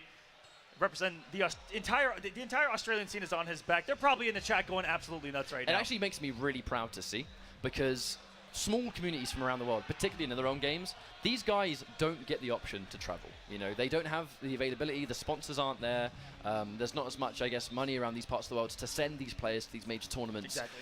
And that means that when you inevitably have your chance to play and get this experience, you're kind of getting just thrown in at the deep end. You know, you have locals in your part of the world, but nothing can ever prepare you for this until you're here. So the fact that he's got top 8 at his first MKX major tournament in a very, very long time, particularly in America, and he's moving on in this losers bracket, very impressive stuff indeed. Absolutely, and we'll get to see a little bit more of him later on as we're going to move on to Tekken Master versus Cusco. This is going to be a good one. Both guys looking incredibly crisp in this game. Curious who Tekken Master is going to go with against the mobility of covert ops, and the fact that I don't think that Tekken Master is going to want covert ops right next to him, so I don't know if he's going to go with Devore in this one. He might go Shinnok and say, stay away from me. But you also have to think, I think if we're likely to see one character in this matchup from Tekken Master, I think it's actually going to be Shinnok, because if you're going up against covert ops Sonya, he's going to have the Hellspark zoning, which historically has been very, very powerful versus Sonya in MKX. But also, Shinnok has some of the best armor in the game, because he's going to be building constant meter going in for those Hellsparks and all of his block pressure. But then the second Sonya closes in the space and goes for the covert ops strings that have punishable gaps, now Shinnok is going to have an armored reversal that leads to a full combo and an imposter restand. Exactly. And I think that's what it comes down to, because like, with Devora, again, Devora's game plan is being up in your face, and I think that's where Covert Ops excels. And even against a character like Devora, again, who is very overwhelming, I mean, you see how Cusco plays. If he sees one down 3 hit, it's mix time. Now we're going to go in for a button check real quick, and that makes more than enough sense. Hopefully these guys get a stage they can be happy with. Yeah, it's 1 or 2. No Sky Temple here, so we're going to be in good shape. Actually going to have a look at the variation. Yeah, he's gone in for Imposter. Part of me was thinking, would we actually see Bone Shaper get picked? Because I know the instant air tricky portal was really dangerous. A little bit better zoning. Shaper, that's exactly what I was going to talk about. The zoning from Bone Shaper is super strong, particularly when stamina was adjusted the way it was. Not that the stamina change really affected Sonya too much, because she's not a run cancel character, and a lot of her mobility tools come from special moves that get her in without having to use resources. That said, I do think Shinnok is a really good pick for this matchup. Now, I'm curious if I'm going to see the miracle dive kick. There's one sweet spot where she can dive kick through Hellsparks. You don't see it very often. There is a fine line. But it does exist. Yeah, Shinnok. Instant air tricky portal. It's really easy to do on pad, actually. It's some sort of trick involving both of the movement options of both your D-pad and your analog stick. Tekken Master catching the low. He's going to get a full confirm here. Yeah, there's the break from Cusco. Does not want to deal with the imposter situation. And instant down 2 reactions. She has got one of the best down 2s, but that's why we saw a tricky portal. And there's the raw overhead. What's the mix-up? Yep, just going in for the meaty. And now he's going to be happy just having that corner pressure with Hellsparks. Down 4 Hellsparks, deceivingly hard to actually deal with. And he's going to get rid of the legs. There we go. And that adds on so much damage. On top of the damage boost he's already getting. Yeah. It's a double damage boost after the last patch. For those that may be wondering, whenever Imposter actually gets that restand situation, she does get a temporary damage boost as well. So just the icing on the cake, really. Wake up, Hellsparks. What are you doing coming in? If there's space in between Shinnok and his opponent, that's actually not a bad option at all. And that's a guaranteed 16% grab. Teching that grab off restand is so brave to do. The grab may as well be guaranteed damage off the end of that restand. It's a sad day at the office when you're like, you know what, 16% is the best I'm gonna, eating 16% is the best I'm gonna get right now. It's the lesser of two evils. Ooh, good stagger there by Kuzco. Tekken calling it out. Shinnok has a really good backdash, eats the overhead. That's going to be a full confirm, and Tekken Master doesn't have the bar to break this. Kuzco could have got a run under and possibly finished that combo to the corner, but I think he's keeping it simple right now, just trying to get back in the match. EX R-Kick got a trade. That's actually a really good trade for Tekken Master because he spent nothing on that. Ooh. Yep, taking the plus frames on that standing normal. Meter burn for more. And the R-Kick, brave stuff. That could have been a back-to-back Hellspark, so it would have worked, but down one. Just take the guarantee. Tekken Master is going to be up in game number 1. And we can see why Shinnok is such a good pick for this matchup. I think Kuzco was praying he was going to armor and just kill him outright damage, but very good patience by Tekken Master to know his options at that point and then take his turn to get the kill that way. Oh, and he is changing up the jump arcs and teleports. Kuzco is someone that it's really hard to test his reactions against teleports. Look at his matches against, say, like Tootie with Princess Kenshi, very teleport-heavy character. Kuzco's very good at anti-airing those. There's another one of those grabs, but when he's got this much health, those grabs, they don't really add up yet. They will later, but he's going to take one mix-up off the military stance. I think he's going to be taking the grab at this life. Oh my god, they're down 2. That's a really good option against 2 of the options off of military stance, especially mid-screen. With one of the fastest down 2s in the game. Wasn't it like 7 frames or something? And it is massive. Really good backdash. Oh my goodness, Kuzco not committing. One of the few times he hasn't committed off mix. It's actually uncharacteristic of Kuzco to not confirm that. Yeah, the thing is, the meter burn on Hellsparks is so effective and so dangerous that Shinnok, if he has loads of space, can sometimes afford not to meter burn the Hellsparks, because if you're waiting for it, there's no punish because you're sitting there blocking anyway. And then he just built so much more meter and he got away with murder.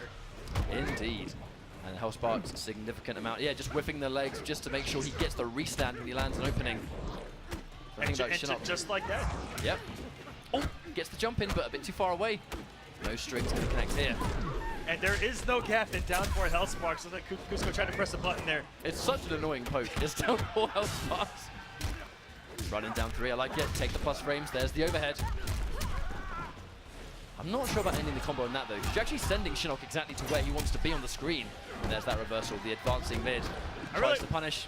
I like what Kuzco did. He changed things up after knocking out Tekken Master, though, which was he walked into almost startup of Hellspark range, stayed out of it, and sent his projectile, which actually caught him, waking up Hellspark and beat him out.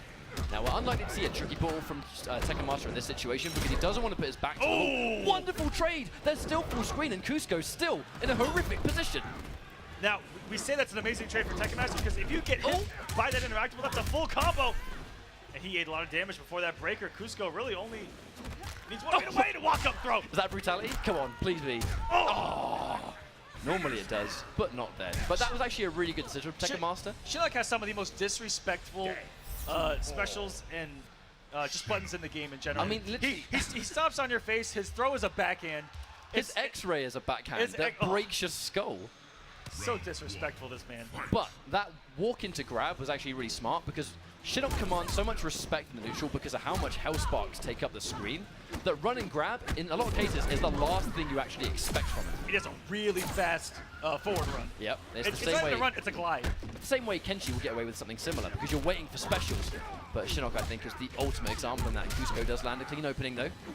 Yeah, the fear of Hellspark is it's something that's very hard to get over.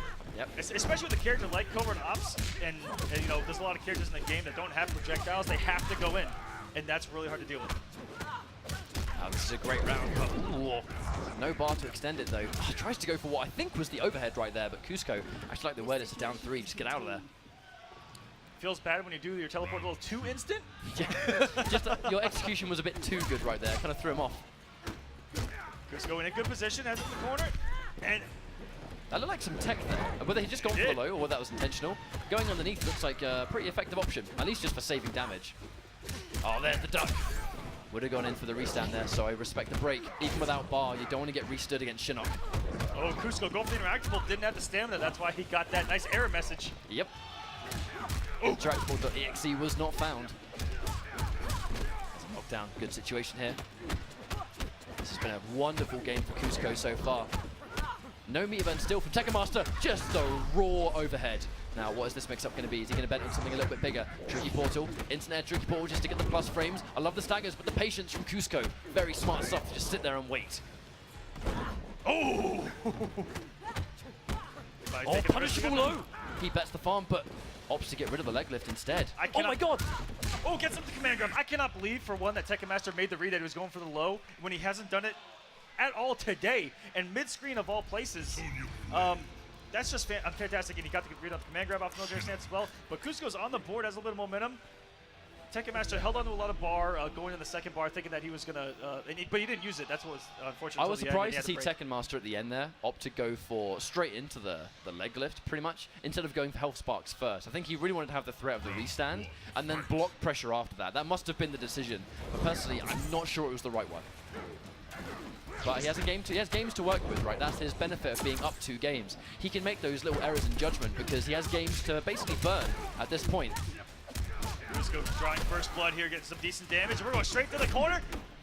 And there is a gap in the meter burn shoulder into the actual launcher. But Cusco just waiting it out and letting Tekken Master spend all those resources. All right, now there's the stomp. Watch out for the meter, though. Yeah, delayed wake up. Cusco loves that delayed wake up. Tekken Master's been all over it. He loves walking up to his opponent on knockdown, just standing there, and then he'll wait a few seconds and then do something, whether it's pressure or he'll even try to teleport right there and catch Cusco off guard. The meter burn throw, and Cusco was going for the win of that round right there. He absolutely was. Tekken Master didn't actually break the meter burn grab, but I think it caught sight that when he fought Foxy, Cusco went for the overhead there as well. So I think Tekken Master, a little bit of an adaptation from when he watched Foxy play earlier on. There's the reverse positioning on the grab. One more significant touch, and Tekken Master's going to be in a great position. Oh my god, empty jump. Ooh, all the patience. Oh no, he actually got hit by the last one. That's easy to confirm into the cartwheel, and Cusco almost stealing that round from Tekken Master. That's that military stance pressure. If you've not got bar, if you've not got a reversal, especially post-patch cover ops, seems so dangerous because her options are many. Oh, very good use to get that cartwheel off, and now he's got a restand potential on the next hit. Not a lot of resources though, but building that meter very fast. Shinnok, one of the meter building machines of Mortal Kombat. Yeah, definitely. But I think because the block pressure that we see from Sonya, oh, I'm not sure that was intentional. Yeah, Hell Sparks just stay safe. Good scout on the down 2. And the scout on the backdash as well. Cusco playing some amazing Mortal Kombat. He's warmed up here after going down 0-2 to Tekken Master. And we may be going to a game number 5. Look at how loaded Cusco is with meter. I'm loving the adaptation, but Cusco is just playing so smart. Oh, with the down 2, Tekken Master, he's had enough of those delays. Oh, and I think Tekken Master baited the X-ray there on the empty teleport. Oh my god! He tries to jump kick to catch it, but he actually runs into it himself. Tekken Master still in a good situation, but watch out for the X-ray. Oh my god, I think he was waiting for something along the lines of it, but it doesn't come, and Cusco gets a second game. Wow. And gives us a salute. We're going to a game number 5 here. Oh man, I'm so excited that we have some of these series that are going this close. I mean, there's so much on the line for this MKX tournament. It's been a long time since we had a major MKX event, period. Let alone a year since the last combo breaker, and Tekken Master being the reigning champion. He's thinking about it. Now, Tekken Master being a multi-character specialist, I think if there's one time he's going to change character, it's probably going to be now. He's getting caught in a lot of situations where he's got no bar. He's landing openings, but has no damage to really punish Cusco for the great decisions that Tekken Master is actually making. And yeah, like I said, if there's a trick up his sleeve, now is the time. It looks like he's not going to do that, going right back into it with Shinnok. Shinnok was the character that won him the whole tournament last year. I believe this was the character that he used to defeat Sonic Fox with last year as well. I think it was Sector versus Shinnok was the matchup that we saw. Oh, that dive kick. About the approach, and Tekken Master, because he got caught running forward, didn't have a breaker, and if he would have used the breaker early, would have already eaten all the damage from the combo. That is the risk reward of actually running at your opponent in this game. Oh, being a little bit greedy, tries to run it. I love the attempt from Cusco. He was so confident that Tekken Master wasn't going to spend bar on those Hell Sparks. Oh. A lot of big ones. A lot of whiffs. Oh, and whipping at the same time. How bad does it feel when you hit by the last second meter burn on Hell Spark when you think it's over? Oh, the delayed low. But again, because he had no bar for Hell Sparks, he only just managed to meter burn it. It's match point for Tekken Master, but look at Cusco's resources. 3 bars of meter. But for Covert Ops, all that really means is the threat of an X-ray, because she doesn't really spend the bar for the damage. It's all meterless right here. I mean, she gets massive damage from the X-ray anyway, right? I wouldn't be surprised he hasn't had to use any of it just yet. It's all meatless. There's the meter burn. Goes in for the low. I love the reset. Cusco is going to stay fully in control. And there's another setup here. Oh, just a grab. My goodness, that is a different mix-up that he's thrown up at Tekken Master the entire set, and a flawless victory! That's what happens when Sonya gets going. She goes mix-ups into mix-ups, and if you guess wrong every time, well, it's curtains for you. And now double match point. We're down to the wire here. Mortal Kombat X, a combo breaker. I'm so excited to see how this one goes. This is going to be a crazy matchup, but he catches the cartwheel. Corner repositioning as well. And I think if he's going to beat Shinnok, having him in the corner is the #1 way to do it. He does meet up on those health sparks. We're going to get set up here. What is the mix-up? Oh, and he really good call-out. Expects Kusto probably trying to take a grab or something. Hard reads, but not paying off. Over here doing it for the Vine in the late teleport. He's going to avoid the down two, God. and he went right to a jump kick, and Tekken Master is going to take it 3-2 to advance here on the loser side of the bracket. Of all the things that could come down to, a jump back kick, I think, was the last thing I was expecting. But to be honest with you, Shinnok's super defensive, the health sparks, you have to make those big, bold plays. Cusco really wanted to get in and make that last hit count. Unfortunately, I love the spacing from Tekken Master. You know, he went for that jump back kick. If he presses a button running in, he's going to walk into those active frames, and that's exactly what Tekken Master wanted Cusco to do. But I've got to say, props to Cusco for getting this far in the tournament. It's been a while since we've seen him, and he's going to be proud of his results here. But Tekken Master, the reigning champion, is going to be moving on in this bracket. Yes, he is, and congratulations to him as we're going to move on to the other side. And it's going to be Scar going up against Waz. So, Scar and Waz, I'll be honest, I don't know who I favor in this matchup. One thing is that I think Scar is going to have, like many of these players, so when you have an international player like Waz who plays in tournaments, but nothing on the scale of, you know, North American majors, which are, I mean, take a look around, right? This is an extreme situation to be in. This is the kind of thing that you can only get experience in until you've been on that chair and you've been in front of this crowd and, you know, you've been in that position. Absolutely. So Scar, he's been there, done that, worn the t-shirt a million times over. Oh yeah, he's sitting there calm and collected, and it's going to be on Waz here to not buckle under the pressure that's surmounting right in front of him. But so far, he's delivered, and he's looked very good doing it. So shout outs to him, because this is a big stage. Everyone's watching from home. All his boys are watching. There's the added pressure of being the lone Australian, you know. The country's on his back. And Scar here, again, been there, done that. Perfectly calm and collected. Curious who Scar's going to go with in this matchup as well. Looks like he's thinking smoke. I agree with that. I think, you know, you actually have to look at how oppressive this character is. You know, Devora, very, very aggressive rushdown heavy. We've seen what Swarm Queen can do here, and we've seen it in tournaments a million times over. The thing is, the invincible smoke away, I think, is going to be quite a tool to both. You can contest in the neutral with the mids and the mobility that smoke brings to the table. And the second you're put on the back foot or knocked down on wake up, you are going to have a really good reversal. I know smoke doesn't deal with pressure the best in the game, but you really can't turn your nose up at that meter burn smoke away. It's one of the best moves in the game.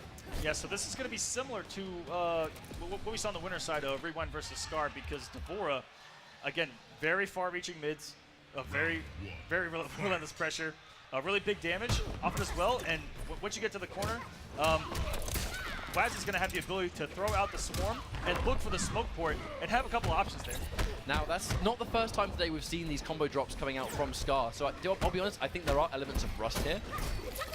Because they're uncharacteristic combo drops from Scar. He doesn't normally drop these conversions, but he had the clutch at the very beginning, that anti-cross-up standing one. Triborg standing one is a phenomenal anti.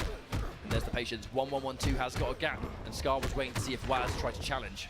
Plus frames there, and Waz respecting it, and in that respect, Scar getting the throw. It's going to be the wake up here. Ooh. I think we're just sitting back, kind of scouting out, see what Waz was going to do. This is a real early match. This is the usual feeling out process in the corner. We go. And is Scar going to wake up? Oh, the big drop by Waz, though. That's not the first time he's dropped that either. We are seeing some elements of what could be tournament nerves, a little bit of shakiness. And there's the counter poke through that smoke away. Waz staying with the patience. Yeah, plus frames. Not going for the anti-cross-up. Waiting for the 4, which didn't come. Interruption with the overpositor strike. Oh, the down 2. Waz coming to play. And this is where he's going to want Scar back to the corner this entire set. And there's the crouch. That's the tech right there. If you're a small hitbox character, you can crouch that one. Oh, and there's that stand one coming into play. So good, leading to a reset. And this is going to force Waz to go for jump kick instead. Obviously, if you manage to beat a jump in with jump kick, you're going to get way less damage because it's not a jump in punch into full combo. But there's the tech once again. Knowing he hasn't got the stamina though, so he has to just go for the knockdown instead of the damage.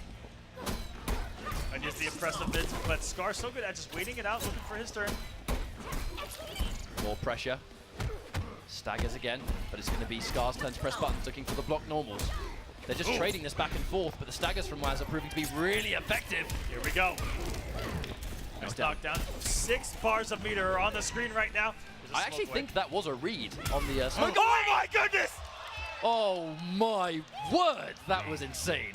Fast reactions on the X-Ray, but even faster reactions on the restart match. We're going into game number 2. I think the entire crowd just got RKO'd out of nowhere. I'll be honest, I mean, I think we all jumped out of our seats. Woo!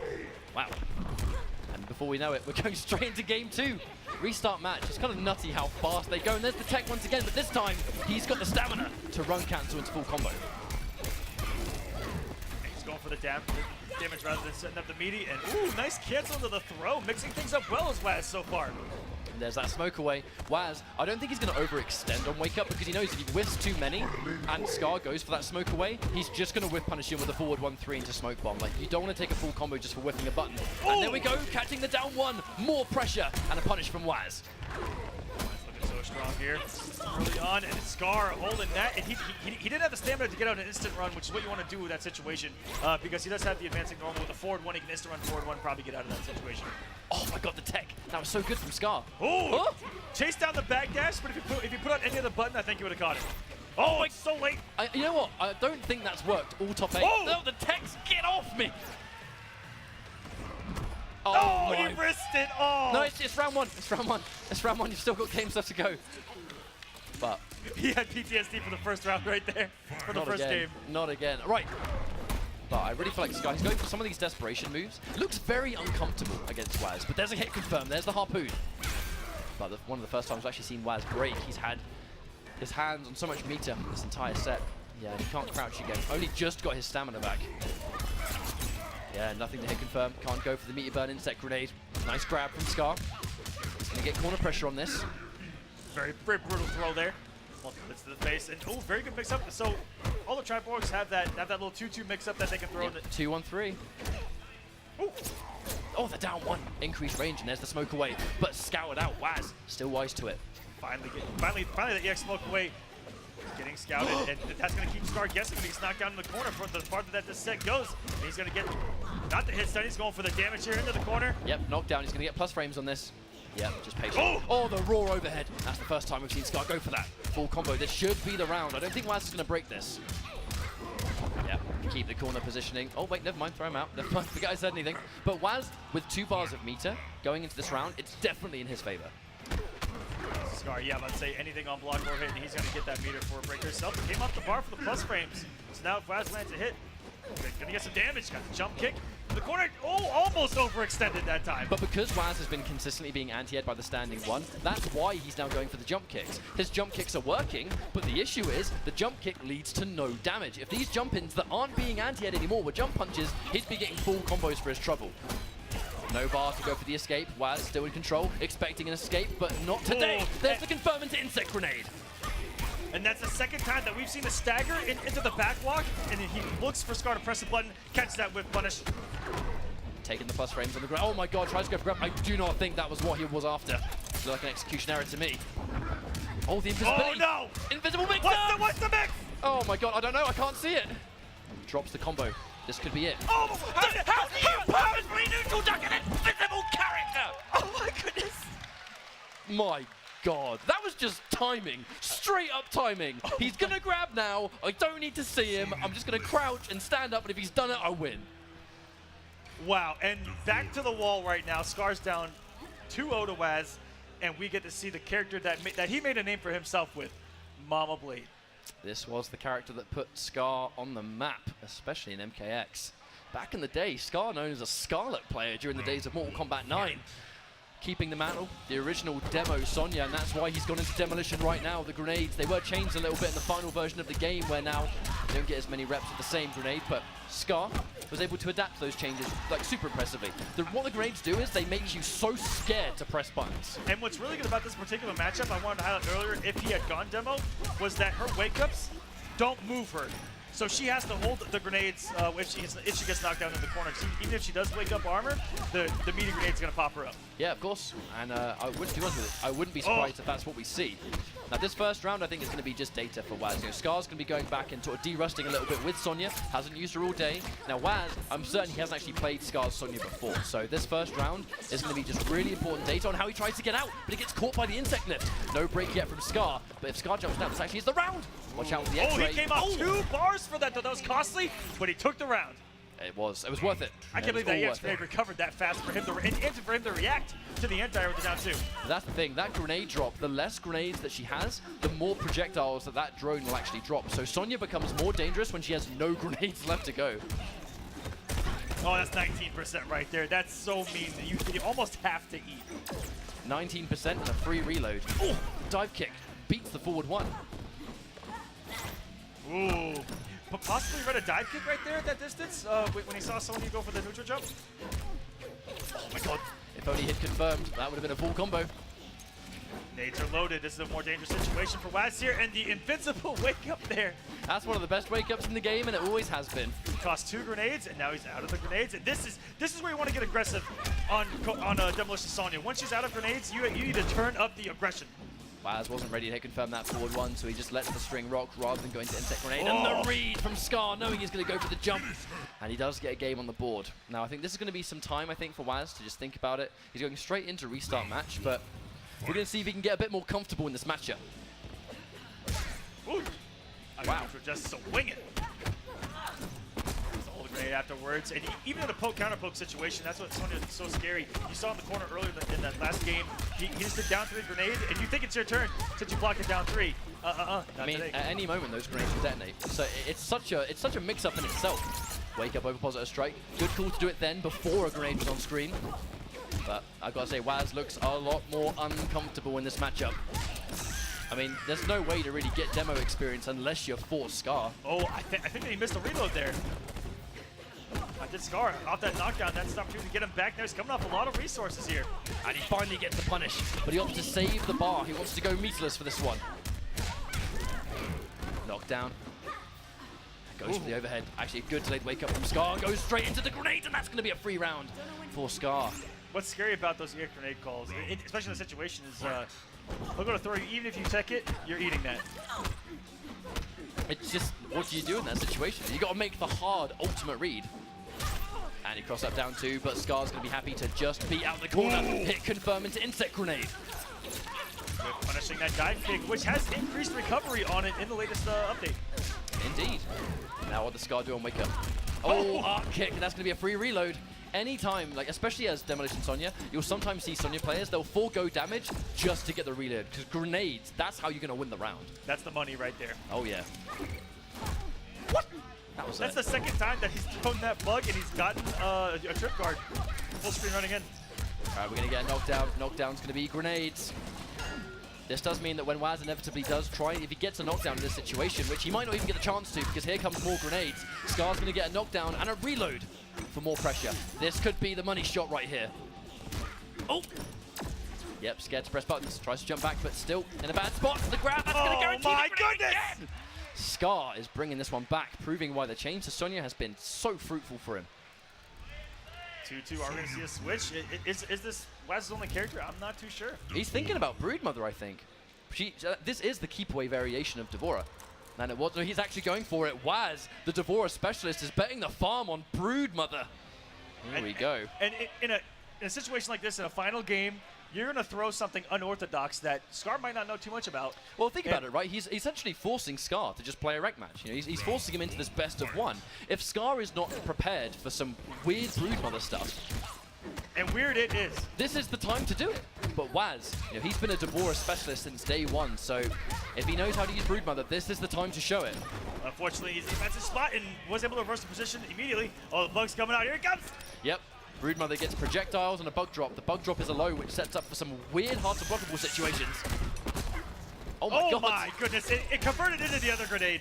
Tries to go for the wake-up bug blast, but scouted out by Scar. Yeah, there's the bug drop, trying to establish some space here. But I feel like she does a good job of just going under all of it, so we'll see how the zoning actually fares. I think Waz just wants to have more to contest in the neutral with. Thing is, when he finally closes in the space, I wonder what his pressure's going to be like. He's not looking very comfortable here. Yep, can't down one because the grenade just catches you out, and Scar on the reverse match point. This could be a reverse 3-0. Sonya looked like the magic pick all along. Oh my goodness! Way to start the match and take what could be the final breath out of Waz right now in the corner. What's going to be the mix? Holding the grenade pressure. And Scar on the offensive. It's so dangerous. The grenade pressure is mad. At any point, he could release it. Insect drop, using it to establish some space again. But she's just going under all of it, so I'm not sure how useful this variation is actually faring for Waz. Yet nothing has worked so far on Scar. Uh-oh, that could be bad news. We're going to get another reload, and this could be the final connection. And he has 2 bars, so he's going to have some EX to play with. Instead, not going to need it. That's it. And Game are we going to get it? over. Split her in half. Scar with a really impressive showing, that reverse 3-0, really showing why multiple characters can benefit you in this game. But props to Waz for getting this far. I mean, he gets top 8 at an amazing event as stacked as this. Very, very impressive. And obviously, you know, he was definitely the underdog going into this set, no doubt about it. Scar was one of the best players in Mortal Kombat X, especially during its prime. I mean, Mortal Kombat X was the game that Scar got sponsored for in the first place. Yes, it was, and we're going to move on to winners finals next. Ooh. As Scar, with that victory, is going to move on to face Tekken Master in the losers semis. This is going to be a ridiculous top 4. And winners finals coming up is, of course, Noble Rewind going up against Killer Zenok. And Killer Zenok's a guy who's only come here a few times, but when he has come, he's done some damage. I think Killer Zenok is one of those players that he's always been in Mortal Kombat X tournaments, but he's been very sort of like up and down, very inconsistent with when he can actually place. But when he places damn well. Yes, he does. And the last time, before this event, the last time I saw him, I believe it was a KIT where he showed up with his Tremor for the very first time and just started annihilating people left and right. No, it actually may have been at NEC. But it was a while ago when he showed up, and with this character looking really strong so far, I mean, taking out Tekken Master the way he did, I'd be kind of worried. He looked unstoppable, and to be honest with you, even though Tekken Master hasn't really been grinding this game, you know, there's no, I'm going to go out and say there's no getting around that fact. He has been focusing on Injustice 2, but loads of these guys have been focusing on, you know, Killer Zenok plays Injustice 2, Rewind is playing Injustice 2. Everyone is taking part in this game as well. Killer Zenok was 1 hit away from making MK9 top 8. Yeah, exactly. But it takes a special kind of player to make it look like Tekken Master has no options. You know, to make Tekken Master look that uncomfortable, who is a legend in his own right. Yeah, that was just a beautiful display of Mortal Kombat X. And Rewind, who had a little bit more of a fight on his match. And coming in here, I'm not too sure. I don't think these guys have ever played MKX before. For sure. I don't recall them ever playing together. Do you think that he's going to go for possibly like a full auto Jackie to just try to take armor out of the game? Well, with the zoning, or is he going to stick to his roots? At the end of the day, you're going to need to make sure you go with a character that has either an answer for the Tremor armor with Crystalline, or make sure that the character you pick doesn't massively struggle against the armor. Because there are some characters in the game which they have amazing tools, but their amazing tools are 1 hit. The second you fight Crystalline, and you go for the options that are great, but 1 hit, he chews through it, and your option is gone. Now, this is either button check into restart match, where it actually will be quite interesting if Rewind does go with Ninjutsu, because it is a sick character. Or are they going to go back when the button check is done? Now, what about Ninjutsu does is that it actually has a 2-hitting launcher. That's what I was thinking about, 4-2, right? Exactly. Is that if he actually catches him not blocking, with that armor activated, he's actually getting launched. I think they've gone to player select, I'm pretty sure. Yeah, looks like player select to me. It would have been very weird if Rewind did go into Ninjutsu this late in the tournament. We know he plays loads of characters, and you made the call. Full auto, let's go. You know, I'm not that great at the game anymore, but... Hey man, there's nothing wrong with that. I've got the old man reads. Well, Rewind is coming in with full auto Jackie. We're going to see a character that excels at... It's so weird. She excels full screen, and she excels right up in your face. I mean, she was the original hated character by the online masses because of her machine guns, but when she gets up close, oh baby, is she a nightmare. But there's going to be winners finals of Mortal Kombat X, Killer Zenok versus Noble Rewind. Here we go, Crystalline versus Full Auto. And now putting up the EX Flex, which means that it doesn't take damage on the hit that he absorbs. And he was... Jackie Briggs is covered in +2. There are so many instances where she's +2, and standing 4 is so fast that it combos into the low shot, which is a full combo in itself. Rewind, a master of frame data at this point. He knows when he can press buttons and when he can continue offense. The jump back, what a read! And that's going to be another launch. And GP, tries to go for a little bit of a cute one. Oh my goodness, he is stopping every approach that Killer Zenok has attempted and shutting down the forward 1 already. Rewind, starting off this winners finals, so strong. Yep, and I'm not surprised to see it. I think the ball's really going to be in Jinok's court now to make sure that he can get around this. Yep, and here comes the zoning. And he's mixed up, so Zinok actually stopped his approach early on by down forwarding the back two attempt. And what he's done, what Rewind's done to fix that up, is he's run up instantly and he stopped. Oh, wait, what? He did straight shot and the final hit connected behind her and he's still converted off it. Oh my word, Jinok is disrespecting and that's going to be dead right there. And in another realm, that would have been a brutality, but not today. I think that was a flawless victory. That was either a flawless or near. Nah. Lost one little bit of damage. Oh my god, wait a minute, they made us wait. They made us wait for that one. But I think that was a good call out that he was going to go for full auto Jackie Briggs because she has so many ways that can challenge the flex armor. It's no wonder why he's gone for this variation. It's like this master counter-picking game that Rewind has been known for. And I love the mind game that Rewind's playing off of his run itself. He'll run, stop, and right there, he's mixing up when he's going to stop that run and if he's going to do the low rocket, if he's going to do the straight shot. He's doing an amazing job. Oh! Armored back forward 2, has other plans, and there's the +2, knowing that Jinok has to hold it. The second he tries to disrespect, he gets caught by the standing 4. Disrespecting the plus frames on the 4 again, blocking the 4 and then going through, but there is the armor. This is why Crystal is such a good variation.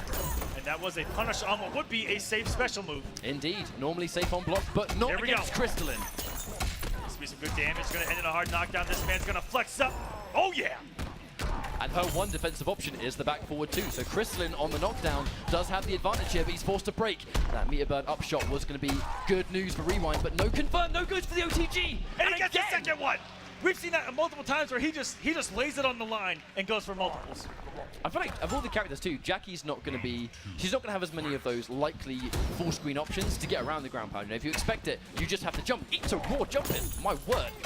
I think Rewind was banking on him low profile in that, have been playing a female right now. That was so sick, that advancing mid, he's going to get big damage and a knockdown. The armor's going to run out, but at this point, he's got so much life, I don't think he cares, and he's got armor for the counter poke.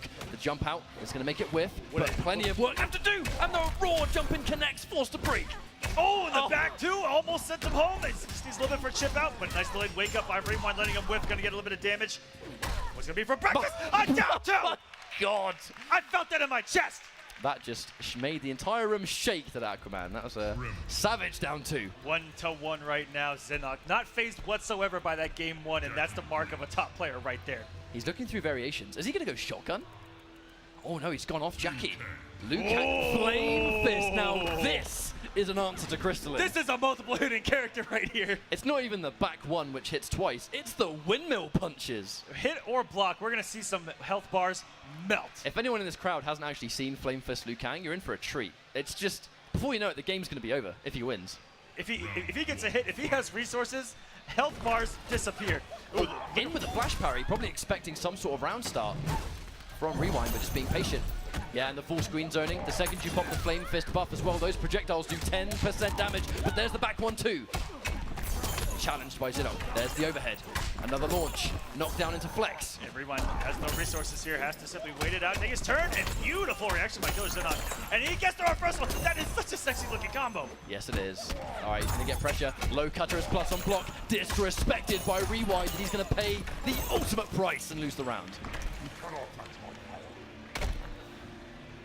Let's see if Rewind can get something going here. Let's see why he picked this variation. I think he definitely picked it for the armor break. The thing is, he's been put on the back foot so many times, we're just straight up not getting an opportunity to see it. Down 4, that's going to be plus on hit. Using the armored get off me, but still with his back to the wall. He's in danger. Just a knockdown, and he's got the armor, so the wake-up option is not possible. There it goes, acknowledging the armor's gone, and now it's his time. The flash parry works, but no punish. But he's still in control. Yeah, luckily there for Liu Kang, his low projectile was able to low profile the forward one and not get completely punished for that. A flash parry there by Zinok, and he laid it all on the line with the overhead. OTG, he's dead. Oh, he's not going to give it. He's not going to give us the brutality. That's what the only way to stop guy. it. The only way to stop a brutality is hit it before it happens. To be fair, Rewind does have the fastest pause into exit game speed in the business. If anyone's been on his Twitter, like no one does it faster. No one. Like straight up, no. That's a world record right there. But he's going to be going back. I believe actually, didn't get to look at the arms there. That's either full auto, that's going to be a shotgun change. I do believe he does have to play shotgun as well, so we'll have a look. But he's on the back foot right now, not in a great position. Killer Shinnok just on fire, and I believe that is shotgun. No, it's full auto. He has kept with it, I understand. And his back's already to the wall, knocked down against the corner. Does have one bar to play with. Yeah, there's the plus frames. But Plus I 2 off of everything, right? But Yep. that's multiple times he's gone for the stand 4 rocket, and Killer Shinnok has jumped out of the gap. Because he's not waiting for the string to be plus 2, he's waiting for the standing 4, so then it's his chance to escape. I really feel like it's going to be Rewind's opportunity now to really scout that out. If he's going to go for the standing 4, he's got to go for something else. Ooh. Doesn't get the knockdown because he's a bit too far away, but he's still got the life lead. Shinnok just looking out of this world strong right now. There's a full combo, there's a hit confirm. He's going to break to deny anything that resembles momentum, and this is match point for Killer Shinnok. This Crystalline looking unstoppable right now. 1 health bar away from making it to the grand finals of Mortal Kombat here. Ooh, and I love how he's just now throwing something new at Rewind, which is the unblockable here. Oh, that forward 1-2. Such a hitbox on that second hit. Plus on block rolling cutter. Rewind is going to be respecting. We're going to see some cancels now just to throw a little bit of spice into the mix. Ooh. Yeah, he was expecting a button press. The jump back into a full combo again, but no! He goes in for the splat instead. I mean, even though he's not going for these full combo conversions, he's still got full control of this corner. Oh, and now he's just trying to swag on us. That forward to overhead, super telegraph, but can really catch you out. There's goodness. The knockdown. One more hit will do it. Oh my god, and he goes for the instant NJP. Killer Shinnok is going to be breezing his way into grand finals on the winner's side. This is a result for this guy. That last round was it's just, it says everything about him in this tournament right now. The way that he played, made every single right read. This man is playing probably the best Mortal Kombat of his life, and he is dominating this tournament. I feel like the change to Tremor in general has been a very fruitful deciation for Killer Shinnok. He was cage first. He was always just aggressive, and pre-patch A-list, yeah, it was A-list, right? Yeah, A-list, that was his main variation. And that had a lot of plus frames, very aggressive. Got toned down just a little bit, and he found something that I think is even more oppressive in Crystalline Tremor, again, with the flex, but he makes amazing reads on top of that, and you add on top of that an amazing player, that's just a recipe for success. I don't feel like it's Johnny Cage that Killer Shinnok likes in MKX as much as it is just aggressive rushdown. Yeah. And Crystalline is the answer to that, because on top of amazing rushdown, you get access to the great defensive options of not even having to be on wake up, but I mean, we've seen how effective that armor is. It just shuts down so many characters, and even when we saw it against full auto Jackie Briggs, her back forward 2, the armored reversal, single hitting, yes, it's safe on block normally, but not when you fight Crystalline. He absolutely takes away a mechanic of the game entirely, which is just so scary, but that's neither here nor there, as we're going to move on down to the loser's side, loser's semis, Tekken Master versus Scar, which in any bracket ever in this game could be a grand final. I mean, if you were to tell me this is grand finals, I would have believed you. Scar and Tekken Master, 2 players that really made a name for themselves in Mortal Kombat X. You know, Tekken Master, EVO 2016, the tournament that made him famous. There's that famous clip where he got Sonic Fox to remove the hat, right? Something that really hasn't been done before. And then you have Scar, who was one of the first players that could consistently bring it to Sonic Fox. And they were signed by Echo Fox, they were teammates, they would then practice together. And as a 2-man team, Sonic Fox and Scar would just collectively dominate North American tournaments. Yes, they did, and it was for a very long time. And these guys are going to button check it out, and we are going to go with the matchup that we saw. So this is one. I'm curious because Scar right here in the button check, if he's going to make the switch off the button check to go straight to Sonya, which is where his success lied against Devora against Waz. Well, we know that he's not shy from changing, especially in this situation where, you know, if one of his characters isn't working out, he doesn't feel like his other character isn't prepared. And I think that's going to be really dangerous having a top 8 situation where some of these guys, you know, they're not able to dust off every single one of their characters. But if you can stick to the 2-man team that can collectively cover the entire cast, I actually think that Smoke and Sonya are 2 characters that between them don't have a bad matchup. Exactly. All right, Tekken Master, he's going in for Devora. This aggressive machine, a little bit of what looked like a drop there, and that's going to be a confirm on that 1-1-1 into Smoke Bomb. Scar, let's see if he can get some mix going here. One for the throw, but a nice crouch by Tekken Master. Went for the down a little bit too late. It looked like on that gets thrown himself. Ooh, Tekken Master tried to run in, but didn't have the stamina. You guys heard it here. Yeah, absolutely.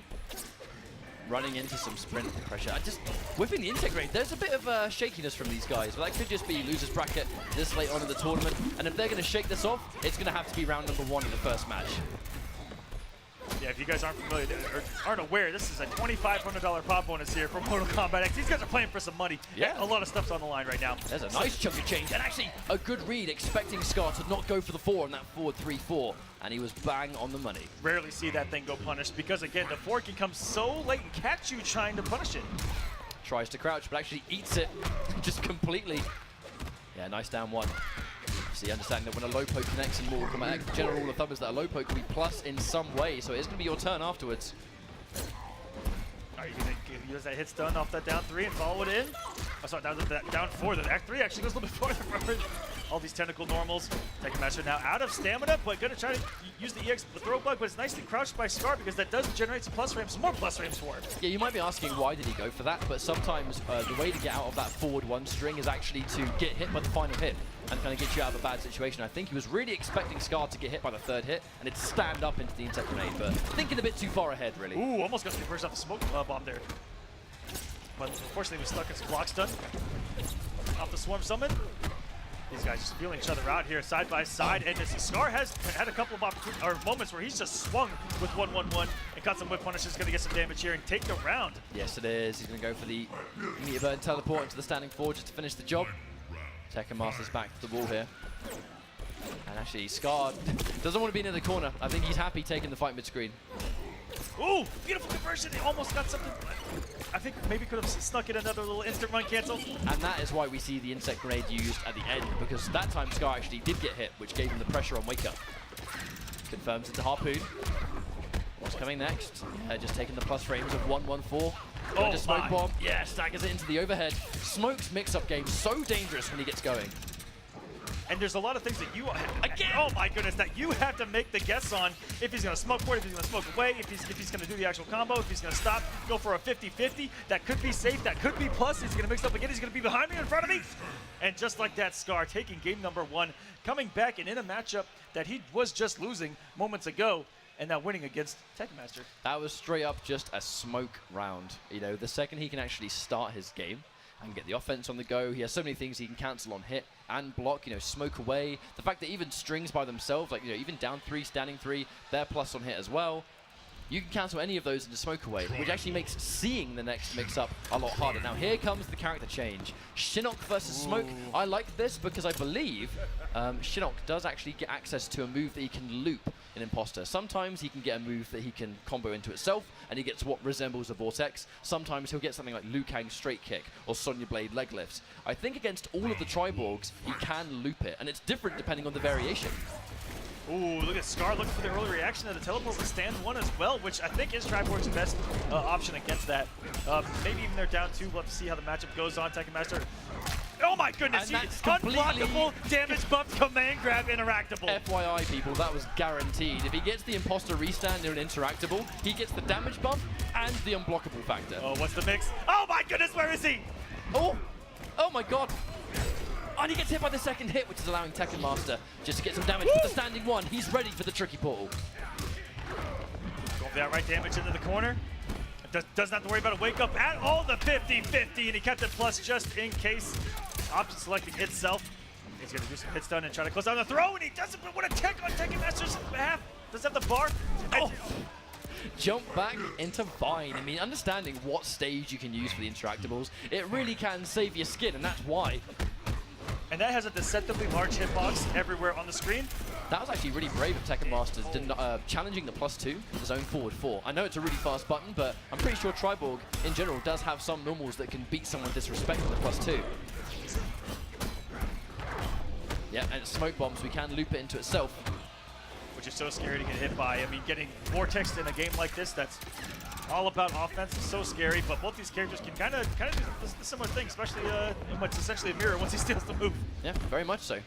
They both have these restand situations, even without the smoke bomb. Oh, the delayed low, but didn't want to pull the trigger on the Hell Sparks. But he is now. Scar, I think, was just confident he wasn't going to go for it. Now, Scar probably going to let himself get hit. Yeah, don't let Tekken Master build the meter. Round of peace here. Tekken Master No resources right now, no meter, and it got the Ross! I don't think he was actually ready for that to land, but he'll take it down 2 anyway. And now here comes the mix-ups. Take the guaranteed 16% on the grab. Scar, just like that, down 50% life. And what? He's been pushed into the corner by the escape. And that's incredibly plus as well.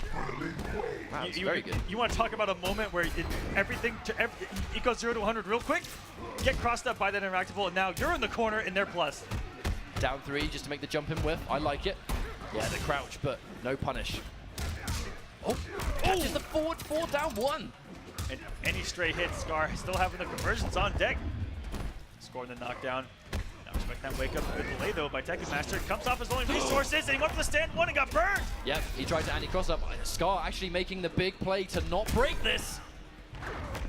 And Tekken Master not going for the throw there either. That was a tricky situation for both of these gentlemen. The crouch! And he's going to take the plus frames on the down 1. He doesn't want to risk anything else. If the down 1 hits, he's plus enough for a down 4, which is going to cement the game win. Scar really risky holding onto that bar for so long. Yeah, especially getting put into a mixed situation at the end of it. The thing is, I mean, in some of these situations, you can actually understand why he saved it, because if you can X-ray or something like that, then obviously you're going to move into the next game, but, you know, really all or nothing that was. Yeah, tries to answer back to the interactable, but not quite. Taking the plus frames on the smoke bomb, and there's the opening. All right, so the man's just covered in smoke, and you actually can't see the normal that he just threw out. Scary situation. Yeah, using the 1-1-4. Just remember, guys, it's currently should be 1-1, I believe. Yeah, this is 1-1, I believe, on the scoreboard, and oh my goodness. And I'm actually, so Scar, I think back in the day, would have interrupted that shoulder into the meter burn with a 1-1-1, anything like that, but because, you know, it's been a little while, Russ might be there. Second match still has 2 bars, and finds left the corner, and that was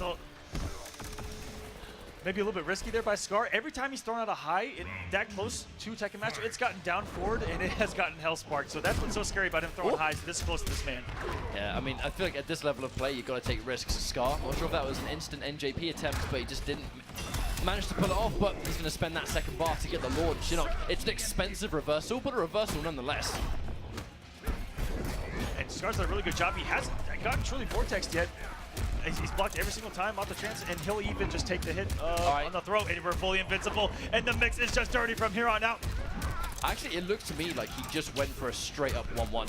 Just 1-1 smoke bomb, because if you're invisible, you're expecting a mix-up, so you're going to be challenging to some degree. Just go for a 1-1-1, that's hit confirmable. Oh my god! Oh my goodness, that was... That was insanity. Always ready. And it's the clutch from Scar. To see Tricky Portal, under no circumstances do I not standing one that. It doesn't have much startup. You don't have much to go off. How is he reacting to that? That's so fast. It's so good. There's audio cues, and there's that little purple haze that shows up, but he's already in your face by the time that happens. So for him to have those young man reactions for his age, go ahead, Scar. And he's going to open him up with the back 2-1. That's a full hit confirm, and he's going to get a vortex situation. I say that because the knockdown, especially in the corner, because the meter system on the wake up, it's still a guaranteed situation regardless of what happens, and it's so plus on hit is that air grab. Oh, a little early on the stand one attempt there. I think he meant to go for an actual anti-crossover. He's going to get a restand here. There we go. Just taking 1-1-1, probably expecting an armored reversal, but the second he doesn't see it, just goes in for the mid, and this is going to be match point for Echo Fox Scar in MKX. And I love when he goes for the 1-1-1 to the smoke port, and he mixes up throw and 1-1-1. So if you go for the tech and he does the 1-1-1, you're getting full comboed, and he's really good at hit confirming that. And Scar just playing a really good game right now. Scar just playing this matchup so well. I mean, they're both playing this matchup well, but Scar just that next level understanding of how to approach Chinook. I mean, Chinook, these are 2 of the 3 best characters in the game, so it's no wonder they're familiar with each matchup, but Tekken Master forced to break. Oh, trying to slide this man's DMs and puts himself into the corner, but no fear whatsoever, Echo Fox.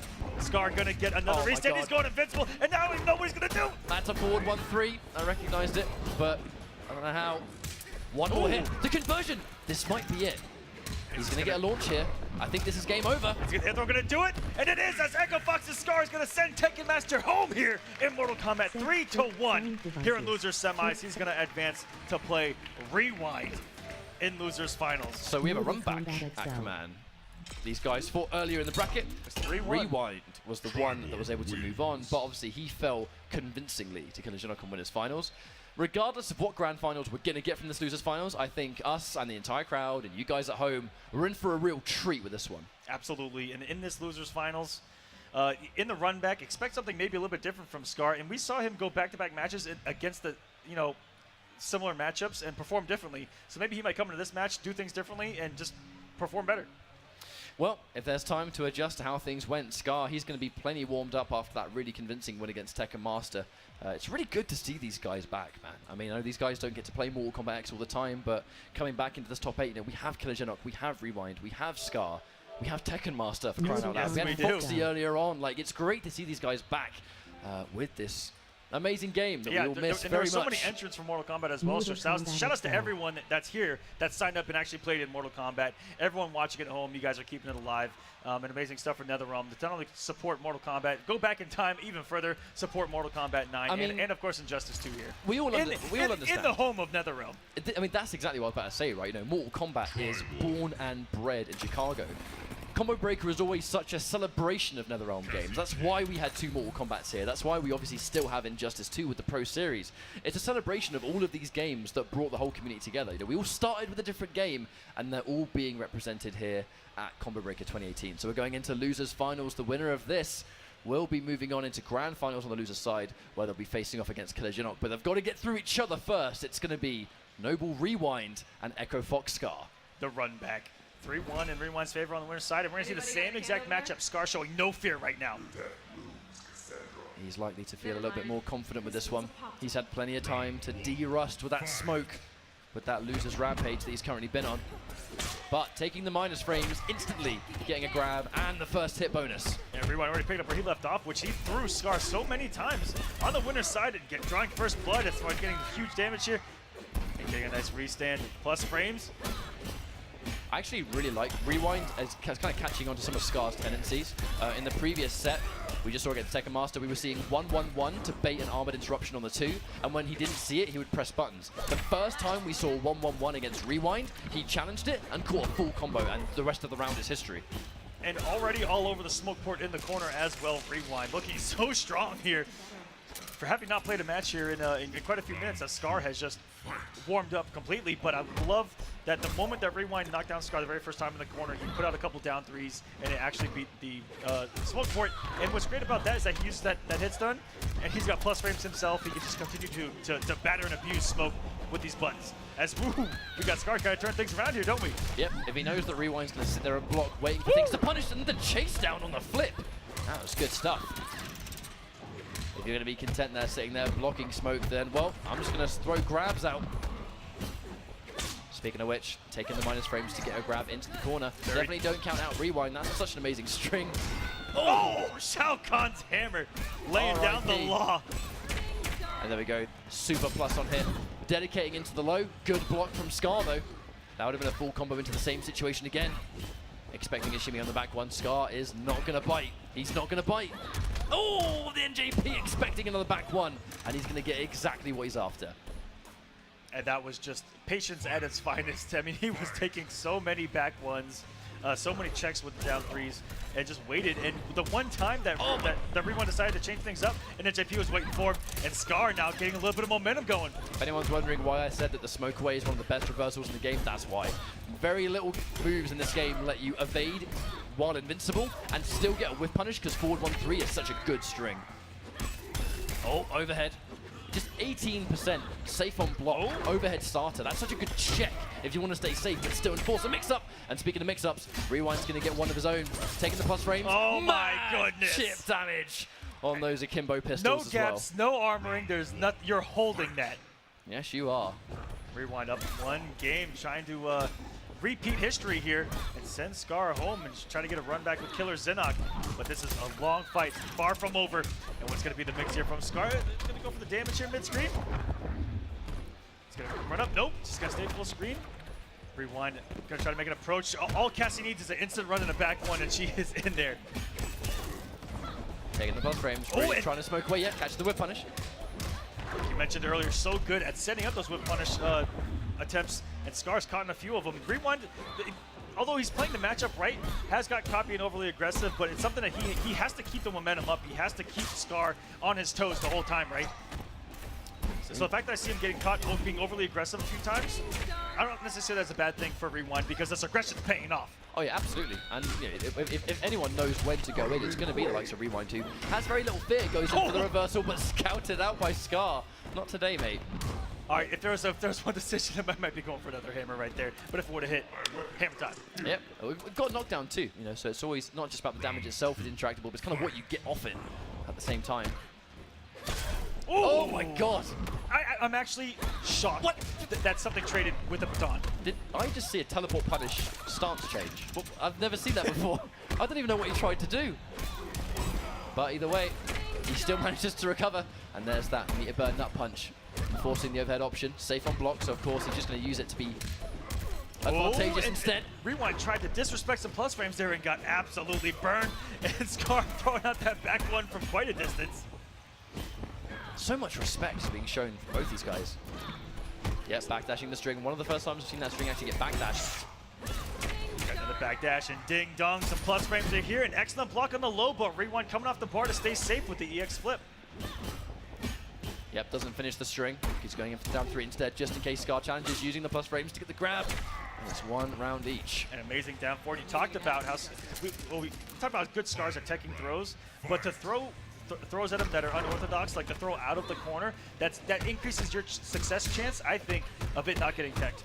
Yeah, exactly. And you know, if you want to make the hard read and neutral duck instead, expecting a grab, that's suicide against both Smoke That's the and hard Cassie, read right there. In the corner we go as Scar gonna go for mix up here. He is, but he keeps a plus, which is so good. And in the plus frames, using invincible frames herself. That's what makes her nut punch so dangerous, because you know the second he tries to reset into a situation, the invincible nut punch is something you just have to respect. There's the knockdown, one more setup, and Scar's going to take this game. Just the raw pack 3 down 4. And yeah, in the chip out. Yeah, I think he went for the 4-3 there just in case he woke up crouching. That string, which is a normal chip out and go to, really smart by Scar there, and the adjustments made already. We're already at 1-1, and we talked about the adjustments that could be made, and Scar coming in with a little bit of momentum on the loser side. The only thing that would have saved him there was wake up nut punch, right? I mean, that's literally because it's invincible. Yep. Normally armored moves would have died to it. Obviously, the invincible move isn't going to have that much of a problem. But that's kind of like, you know, master of hindsight. Is Rewind going to be sort of remembering that for when they clash again? We'll see. Which is EX nut punch against Smoke. I'm not too sure if he has something that can actually. Well, he actually should be able to. I wonder if 4-3 goes under us. I yeah. don't know. I can't say I've ever seen it, to be honest with you. We'll have to find out here in game number 3 between these two in losers finals. Another first hit for Rewind with a throw. Scar's been blocking solo. He's like, screw this. 50-50 time. The throw. And the meterless launcher that Smoke does possess. It's one of his strengths actually in this game is that of all the Triborgs, he's one of the characters that doesn't need to use specials or anything of the like to get a substantial launch. And into a restand and reset attempt. That's what's so scary about Smoke in general. And Scar, very good at abusing it. Nice little throw. So, his throw is one of the most aggressive looking throws in the game. Brutalizes your face in and trying to slide those DMs, and Rewind not calling out whether he's going to do the 4 or not. He eats a baton to the metal gonads here and gets thrown himself into the corner. And Scar sitting on 3 bars of meter can get incredibly aggressive if he wants to. Oh, raw flip kick, anti-air. And before having to eat the hit stun, Scar break. That was actually really smart because he could have eaten so much chip right there. I think he could have even been at risk of dying in that situation because he would have gotten a little bit of extra damage by the end of it, and then he would have been in a horrific situation with those akimbos. So still back in the driver's seat, going in for the back 3 down 4, but scouted out by Rewind, trying to run in though, probably expecting a backdash, I think. Yeah, Scar chase something down. Scar really mixes up what he does off of that string so well, whether it is down 3 or the backdash, and Rewind having to make the guess, and unfortunately guessing wrong there. I think the optimal way to play Smoke is to be this unpredictable. Tries to confirm, but leaving damage on the table. It confirms the 1-1-1 anyway. Right, we're going to see a harpoon. I wonder what the mix-up is. Just a raw overhead, scoured out by Rewind. The back 3 is faster than the back 1, so you block low first and kind of fuzzy the back 1. Not easy to do, but at this level of play, Rewind, he's going to have the reactions to do it. Oh my goodness, the wake up from Scar. Not surprised. He's just not afraid, right? In this kind of tournament situation, you need to enforce the threat and the delayed overhead, getting him to worry. And that was perfectly executed. And another brutality for Smoke. One more game and Scar is going to be walking into grand finals. So you talked about that timing that you can have where you can fuzzy guard, you know, low and then high and kind of cover the back three and the back one. Well, he waited for quite some time and then back one, and that just kind of throws off your timing, off everything. Because then at that point, you're thinking of shimmy into a throw, shimmy into a neutral jump, and we're going back home here to Raiden. This is, above all the characters that Rewind can play, this is his all-time favorite character. So it's no wonder that he's confident in his pick. If he's going to go out this tournament, then by God, it's going to be with the main character. It's going to be out in style. But I mean, Displacer in this setting is hard to play on the best of days. I hope Rewind doesn't get flustered by any degree, because now he needs to make sure he drops nothing. Yeah, they're very tricky timings on all of his conversions. That's what's so scary about Displacer Raiden and everyone that tries to play him, is that it takes such a high, it's such a high execution level. Oh my God, speaking of execution, that was a crucial execution error from Rewind there, getting a Thunderball instead. Very, very punishable. Oh! Not fearing the vicinity blast either. Scar, that's ballsy to stare at Displacer Raiden right there. Wake up down one, taking the plus frames on that EX teleport. Now using EX teleport and pressure does work, but because it costs a buff, oh wait a minute, there's the punish. Here we go, big damage. Oh, here we go. Oh my God, what's the mix up? Back one forward to restand, and here comes Rewind. Expecting a button press, but not quite. NJP doesn't work, and he's grabbed for another time. But look how much damage he got for just that one hit. Displacer, when he touches you, it hurts. Sure does, and Scar, but sitting on 3 bars of meter. He can get risky here if he wants to try to close this round. Smoke pours through the EX teleport, evading the plus frames all together, and he's going to hold on to 2 meters here in what could be a final round. Has a breaker, could build an X-ray. He could try to close this out in style. The thing is, Rewind spent a lot of bar in that round, but he didn't get a huge amount from it. So now going into this next round where Scar's on match point and he just landed an opening, I mean, Rewind, he's in big trouble, to be honest. Oh, the unblockable! Hard stuff to deal with, especially over a restand. Forward one anti-air, but no run cancel. Uh-oh. This is going to spill disaster. This is going to be a potential mix that could be life-threatening, and he gets him with the low! He's going to build a breaker, but this is his last chance. Uses the breaker a couple of hits late as well, just the unoptimized time to break. Rewind looks a little bit checked out, takes the grab, that would have been game over, but here come the block frames, and he disrespects the mid. Scar gets the run back on Rewind, and now he is going to be in grand finals on the loser's side. Very good back and forth between the two. We talked about the new guard versus the old guard. Then they're splitting back and forth here, but Scar getting it when it matters on the loser's side and sending Rewind home from this bracket. And we're going to go into grand finals, Scar versus Killer Zenok, who have not played yet. This is why I think things get really interesting, because whenever you see a grand finals take place and we have no previous results to go by, it's unpredictable. Anything can happen, right? I mean, you look at the way Zenok has been playing, and you go, well, this guy's going to be a clear favorite, because he's been pretty much body bagging his way into grand finals, looking uncontested, but he hasn't fought Scar yet. And Scar has a lot more results than Zenok does in previous MKX tournaments. He does. All right, making a read. So Sonya. I think he's actually going to start with Smoke, because if you're going to be going up against Tremor, I think the Smoke away is going to be an answer. Well, it's going to be somewhat of an answer for the extreme rushdown. I think he's going to want to make sure. Corner, yeah. I think he's going to want to make sure that Zenok has something to worry about, so you can't just pressure for free. That's my read. That's my assumption. I respect it. We'll see what happens coming in here for the button check. What could be a button check? I did hear Sonya Blade though, so yes. I could be completely wrong. Yes, we did. I just see it as controlling the approach of Tremor a little bit better, having the active grenades out. You mean a stronger neutral, right? Yeah. Yeah. Yeah, just much stronger presence, half screen, and like I said, Smoke's weakness is unrelenting pressure, which unfortunately Tremor has. Well, these guys are going to be button checking, but we're so close to this grand finals. Very excited to see what happens here. These guys haven't played yet in this top 8 bracket. The celebration of Mortal Kombat X, and it's grand finals time. Killer Zenok from Brazil on the winner's side. Make some noise, guys. This is grand finals of Mortal Kombat! Right, the overhead coming through, blocked. A lot safer than it used to be. Oh my goodness, what a flash parry through the grenade too here from Killer. It's the matchup knowledge. It is going to be straight up matchup knowledge. Both these guys without stamina, they're playing an actual fighting game right now. Here we go. Oh, instant jump through the grenade and a clean jump in punch. Zenok is going to get the knockdown. Oh, and instantly answer back with the wake up. Neither player wants to deal with the wake up options, and Scar bravely tried to go for a reload, taking it guaranteed. But I think there might have been a drop. Goodness. Stay in this corner, and that is where you are going to be. Killer Zenok drawing first blood here. taking the first round and making some of the best reads of the tournament in this situation. Ridiculous. You're speaking of good reads. How about a point-blank grenade detonation, because he knows that Zidok's going to run in. The danger is he's flexed. He's got the armor good to go, and here comes a knockdown. Not gonna flex up, just wants to keep the pressure on. He doesn't want Scar. Didn't block low, obviously you can go for an overhead splat there. And they're going for more pressure. Overhead this time, blocked by Scar. Risky, to be honest. And more armor challenges. Oh, the down one, where are you going, mate? Get back. How rare is it to see multiple interactables on the stage get bodied? How hard is it to actually beat out those dive kicks? Oh, He's done it twice in a row. Off the wake up, so he's still point blank. Scar, we get knocked down. Grenade reload. Everything counts on this decision, but he gets caught by the low ground pound. That was on the third hit too. He was a couple of frames away from holding that brutality. Flash parry to try and go through the dive kick. Didn't actually absorb anything, but the forward one's going to catch the airborne dive kick regardless, and the down two trade. He'll happily take that trade just to reset the neutral situation. Oh, sucker punch. That back two covers so much ground in approaches. I mean, aerial and grounded since it is a mid. Forcing the break from Scar, another point-blank grenade. The advancing strings, you got to watch out against someone like Demolition, who's going to go for the close detonation every time, jumping out of the rolling cutter. A hard read, but good data for Shinnok. All right, loads up the grenades. We're coming at some pressure. Nice down one. He goes to the press frames to get some pressure himself. These guys are swinging right now here, half screen.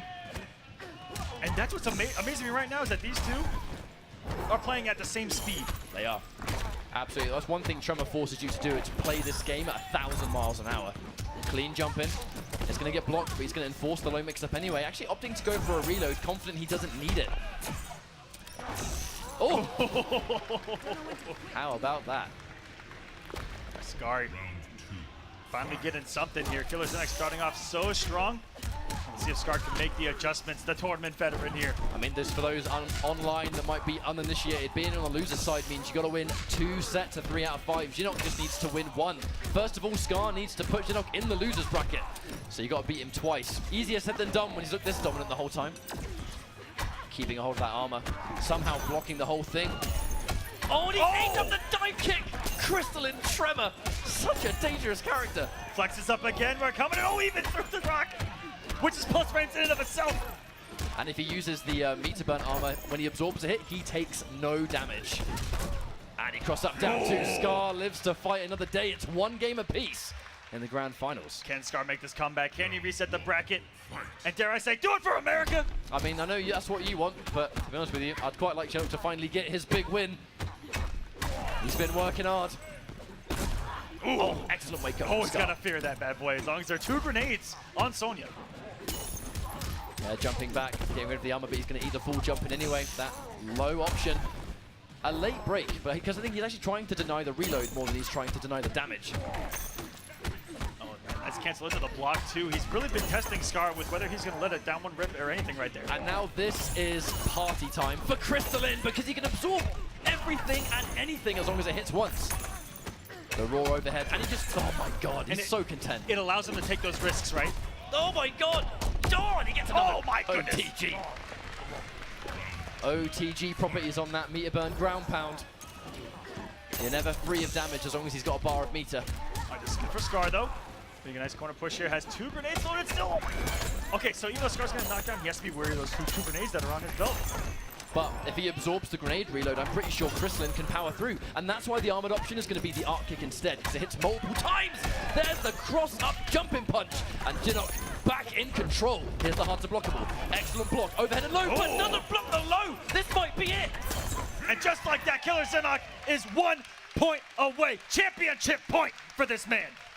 1 game away from being the grand champion of MKX, but if there's one player that's going to be in this situation many times, it's going to be Scar, and here we go, back to player select. This might be where we see the switch to smoke. I mean, back is to the wall right now. Oh, he goes straight back. Oh, maybe a stage change, to be Sonya. fair. Maybe a stage change.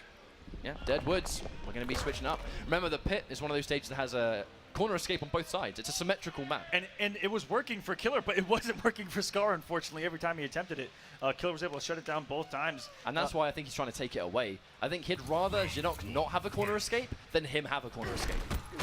Correct, and he's tried a couple times to start with Flash Parry. I don't think that round 1 Flash Parry's worked just yet for Zenok, but it keeps the threat there.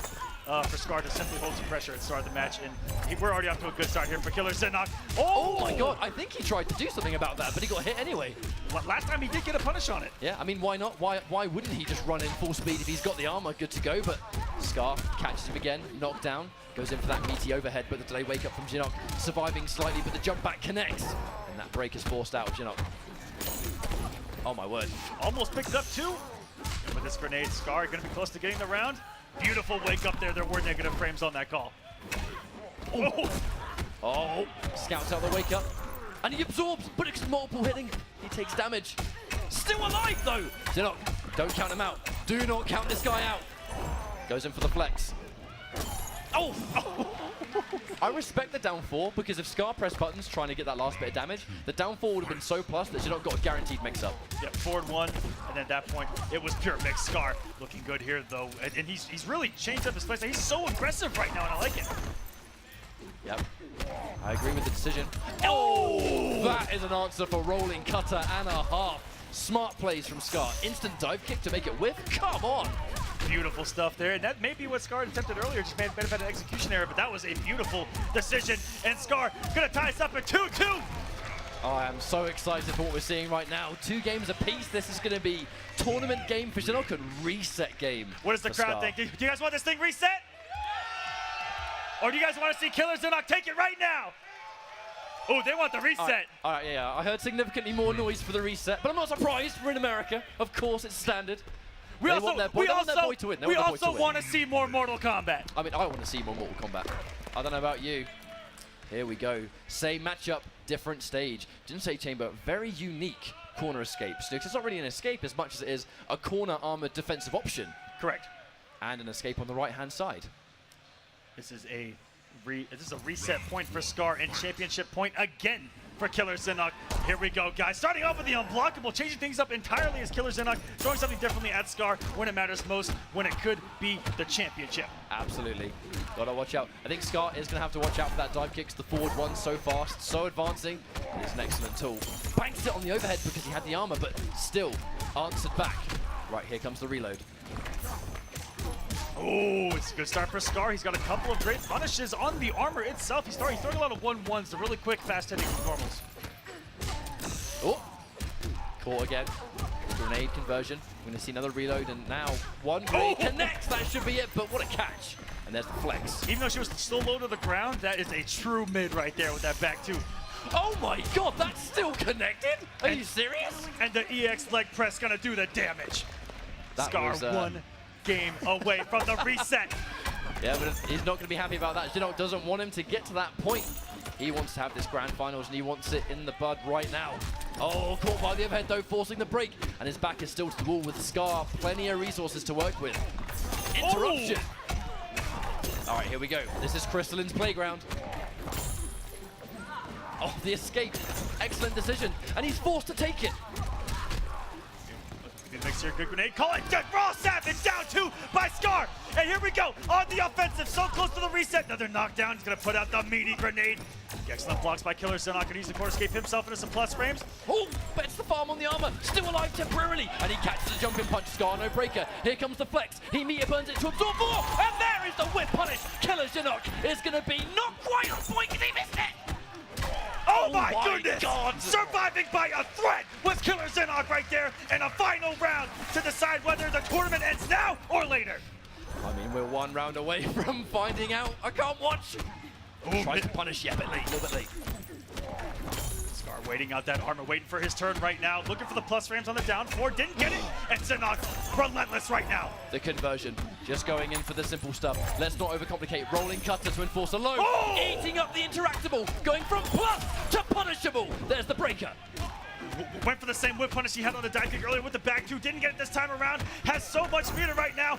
Can flash parry all he wants to. Went for it right there. Which he didn't get. The flex. Gonna absorb the grenade. Pulls up another one. Because why not? Oh my word. The second he gets the plus frames, there comes the rolling cutter. He's got more to work with, doesn't cancel it, gets the down one, which is going to be plus. Oh, no, the rolling cutter! That's going to be the tournament, and Killer Shinnok is going to be the Combo Breaker 2018 Grand Champion for Mortal Kombat X. Congratulations to this man, going through the bracket on the winner's side, back to the wall right there as Scar looked to get a little bit of momentum and close it out with some amazing reads, amazing gameplay. Nothing but a round of applause for this man. That is why Crystalline Tremor is the pick of the tournament, and Shinnok finally gets his major win in Mortal Kombat XL. Super proud of this guy, and the journey he's had has been incredible. Sensational play from start to end, and like I said, before even top 8 started, the way that I saw him get into top 8, I was like, this is a guy to look out for. The way that he smothered people, the way that he smothered players who just played the game for so long, especially in North America, because we have so many tournaments back to back. For him to just absolutely blow them away, I was like, wait just a minute. This guy might be a threat. He had such a dominant run in this top 8 to begin with, right? So we saw him in winners, and the second we saw that first series he had against Tekken Master, where you go, hang on a minute, this guy's serious, because we spent so long knowing Shinnok as a Johnny Cage player, and then just one fateful night he makes the switch to Crystalline Tremor. And I think it just goes to show why in the final version of this game, in the right hands, this character is serious business. If you're a serious rushdown player in Mortal Kombat X, you've got to pick up this character because you're going to have a whale of a time with it. And not only the character, but the way that he played the reads that he was making. He played the matchup The perfectly. execution, it was exactly perfect. The way that he blew up certain situations with the grenades and the dive kick themselves, it was just incredible from start to end. That was perfect play from Killer Shinnok, and that's why he's your Mortal Kombat champion. I'm super proud. I'm super proud of like all the players in this bracket. I'm proud of, you know, the faces we haven't seen for a long time, the up-and-coming players. I'm happy that we saw Rewind in this bracket, the return of Foxy, the return of Tekken Master, Waz coming all the way from Australia and getting top 8 Look at the men on this stage right now. So many internationals and so much good representation of the NRS scene as a whole is right there in front of us. I think you can't put it any better than that. If you want representation on worldwide Mortal Kombat X, literally look no further than the players that you see standing on this stage right now. But the man of the hour, it's going to be Killer Shinnok. I mean, he played out of his mind, and this was finally his big, major MKXL win. Beautiful stuff. And I believe that we got coming up as the trophy presentation. Yeah, I believe so. We'll be moments away from finding this out. But I think we're going. All right. So, I'm going to let you do this. I did this yesterday, so it's your turn now, right? It's your turn. All right. So our top 8 for Mortal Kombat XL. At 7th place, first up, we've got Damaja. That's all y'all got? Come on, boys and girls. Come on now. This is Mortal Kombat X. Also at 7th place, hailing from the UK, Foxy Grandpa. Giving us the OK symbol, telling us everything's all right. Cheeky boys. And coming down, Texas boys, Cusco at 5th place.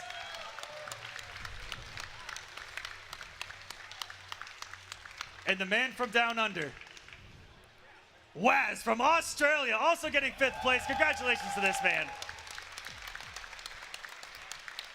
And in 4th place, he needs no introduction, the man, the myth, the legend, Tekken Master. In 3rd place, we've got young and uppercomer representing Noble Esports. We've got Rewind. Look out for him in the future, ladies and gentlemen. Oh, absolutely. I mean, look at him in Injustice later, my dude. And now, someone who's been at the top of every single game that we have actually played, someone who has been a veteran, someone to look up to. This man, a legend. We've got Echo Fox's Scar.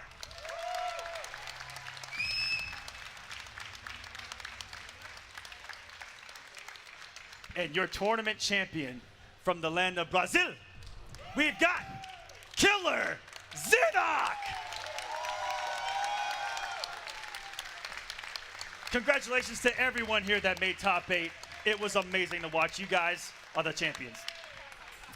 The real heroes here. Absolutely. Shout outs to you guys watching at home. Shout outs to Warner Brothers. Shout outs to NetherRealm Studios, the house of Mortal Kombat and Mortal Kombat X. Shout outs to you guys watching on the stream, and you guys, the MPVs in the audience. Thank you for watching this amazing tournament. Thank you for joining me. It's been an honor. Absolutely.